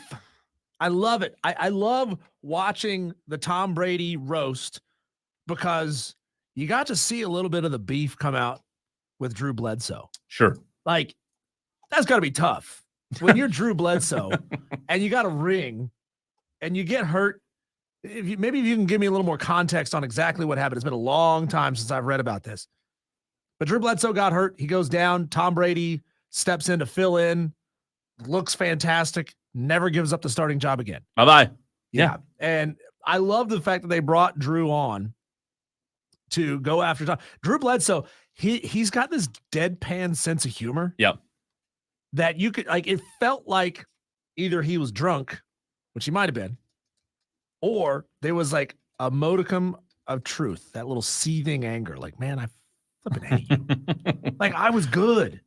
Like, Bledsoe wasn't great. Let's not mince words here. No, he was good though. He was good. Drew Bledsoe was a good quarterback. He just so happened to have the guy that would go on to be the greatest quarterback of all time right behind him. Yeah. And it's like, man, you give up that seat for a week and you never get it back. You don't. And he was also old at the time, right? Like, Bledsoe probably had maybe 3 years left. Yeah. Something like that time. I loved it. That beef was real. That beef was there. So we love beef around here. And we got some beef right here in our own backyard, Cole. But why? Why do we have beef? Well, we have beef, Diesel, because Cole, number one, created a promo, and number two, had an opinion, which I guess you're not allowed to do anymore. So I created the promo, Diesel, and in the promo, it talks about, hey, let's not use the word committed anymore because you're not committed. That's not really a hot take. It's not. Everybody agrees with it, except for Rob Brown, who this morning had a couple of things to say. Rob Brown would agree with a lamppost if he thought it wouldn't get him in trouble. So here's one thing that Rob said in defense to his argument against my sports, not sports spin, my 60-second promo. Cole, heart hands emoji. That's a bad take. First of all, he's saying heart hands emoji as I love you. However, you can't say, hey, I love you, but it's like saying, hey, no offense. Whatever you say after that, Diesel, is going to be offensive, right? Diesel, no offense, but, you smell like, you know what? It's going to be offensive, okay? He also, Rob Brown, also said. And Cole distinctly in this promo demonized the kids. Oh, poor babies. You gotta protect these kids and their feelings. Poor babies. Demonized the kids. Demonized the kids. I demonized them. You demonize. How dare you? I want to know how I demonized them. Evil. You said they were twisted. Isn't that what demonized means? Demonizing means, right? Evil.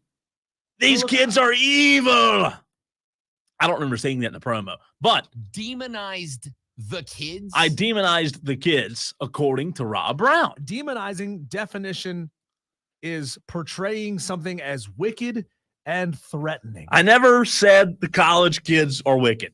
Okay. So I love college athletics. Rob's point was you can't call out the kids if the system allows it. My pushback is, Diesel, there's a lot of things in this world that are allowed. Doesn't make them right. If me and you're married, I'm not, but let's say me and you get off work today, we ride up 85 or we go up 85. We get off up there, Blacksburg, past Blacksburg, Two Kings Casino, across the border. You go as a married man and just blow your check. You think your wife is gonna be happy about that? No. But it's allowed though. It is allowed. So it's you can go home and say, honey, it's the casino's fault. They allowed me to go gamble my check away. Is that what we're saying now? We're going to blame the system because the system made you drive up 85. Yeah. The system made the kids uncommit because they're a bunch of kids that don't know what the word commitment means. We are giving these kids free reign to go make a lot of money and make big boy decisions. They are officially adults. That's true. They are officially adults. Now, maybe your brain chemistry doesn't set until you're 25. Your brain, this is true biologically. You are a kid until about 25 years old. But we are expecting these student athletes, these young adults, to make big boy decisions. But suddenly, when it's a decision that is difficult, is hard, they're kids. When they make a mistake, they're kids. No, they're not.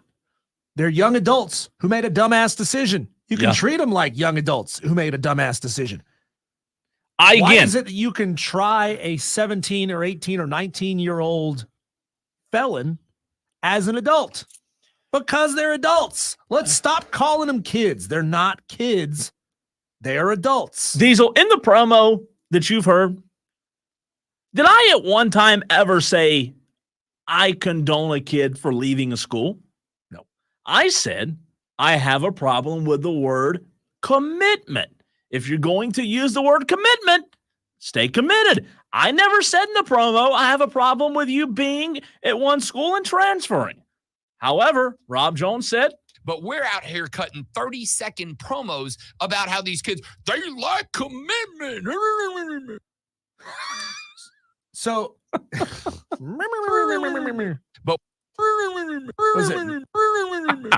what's the is it Meep? What's the Muppets character? I know what you're talking about, but I think it is Beaker. Oh, okay. Beaker, yeah. Beaker's the one that goes. So here's the problem, Cole, is we use the word intent in the national letter of intent. Correct. Intent doesn't mean commitment. Intent means what I think I'm going to do. So maybe we should flip the words. Instead of having it be the national letter of intent, why don't we have that be the national letter of commitment?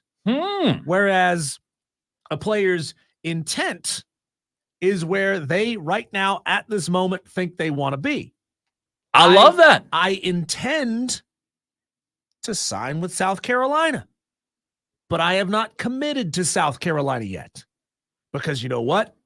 I still have visits at North Carolina. I still have visits at Florida State. I still have a visit at Virginia Tech and Ole Miss. And I would love to see what kind of offers these schools are going to make me. As of right now, it is my intent to go to South Carolina, but my intentions can change. Lonzo said it best this morning. He's using a new term, in temp service. That's what they are. They're just a temp service. It's amazing how the words intent and temp sound a lot alike. Yeah. I like that. So, Rob, on your firing back, listen, good try, but I don't really know what to say. I don't really know what to say. Stay on topic. You're wrong, brother. You're wrong. If you have to change the fundamental point behind someone's words to make your argument, you have a weak-ass argument. I like it. I like it. I'm with you. Rob didn't actually argue your statement. Rob argued what Rob wanted to argue. That's called a straw man argument. It's true. You said nothing that was false there, Diesel. But all in fun, listen to the Rob Brown Show every weekday morning right here on the Fan Upstate. You'll be better because of it. Him and Lonzo do an incredible job. And listen, we're going to go back and forth with each other. Yeah. And banter, good fun. That's what we do. That's what we're supposed to do. We want you to listen to their show. They want you to listen to our show. And Diesel, we'll see you tomorrow. But tomorrow we will not be in this studio. We will be at Ingalls, Warren Abernathy Highway in Spartanburg. He's Diesel. I'm Cole Bryson. Come out and see us tomorrow on the west side of Spartanburg. Tolo.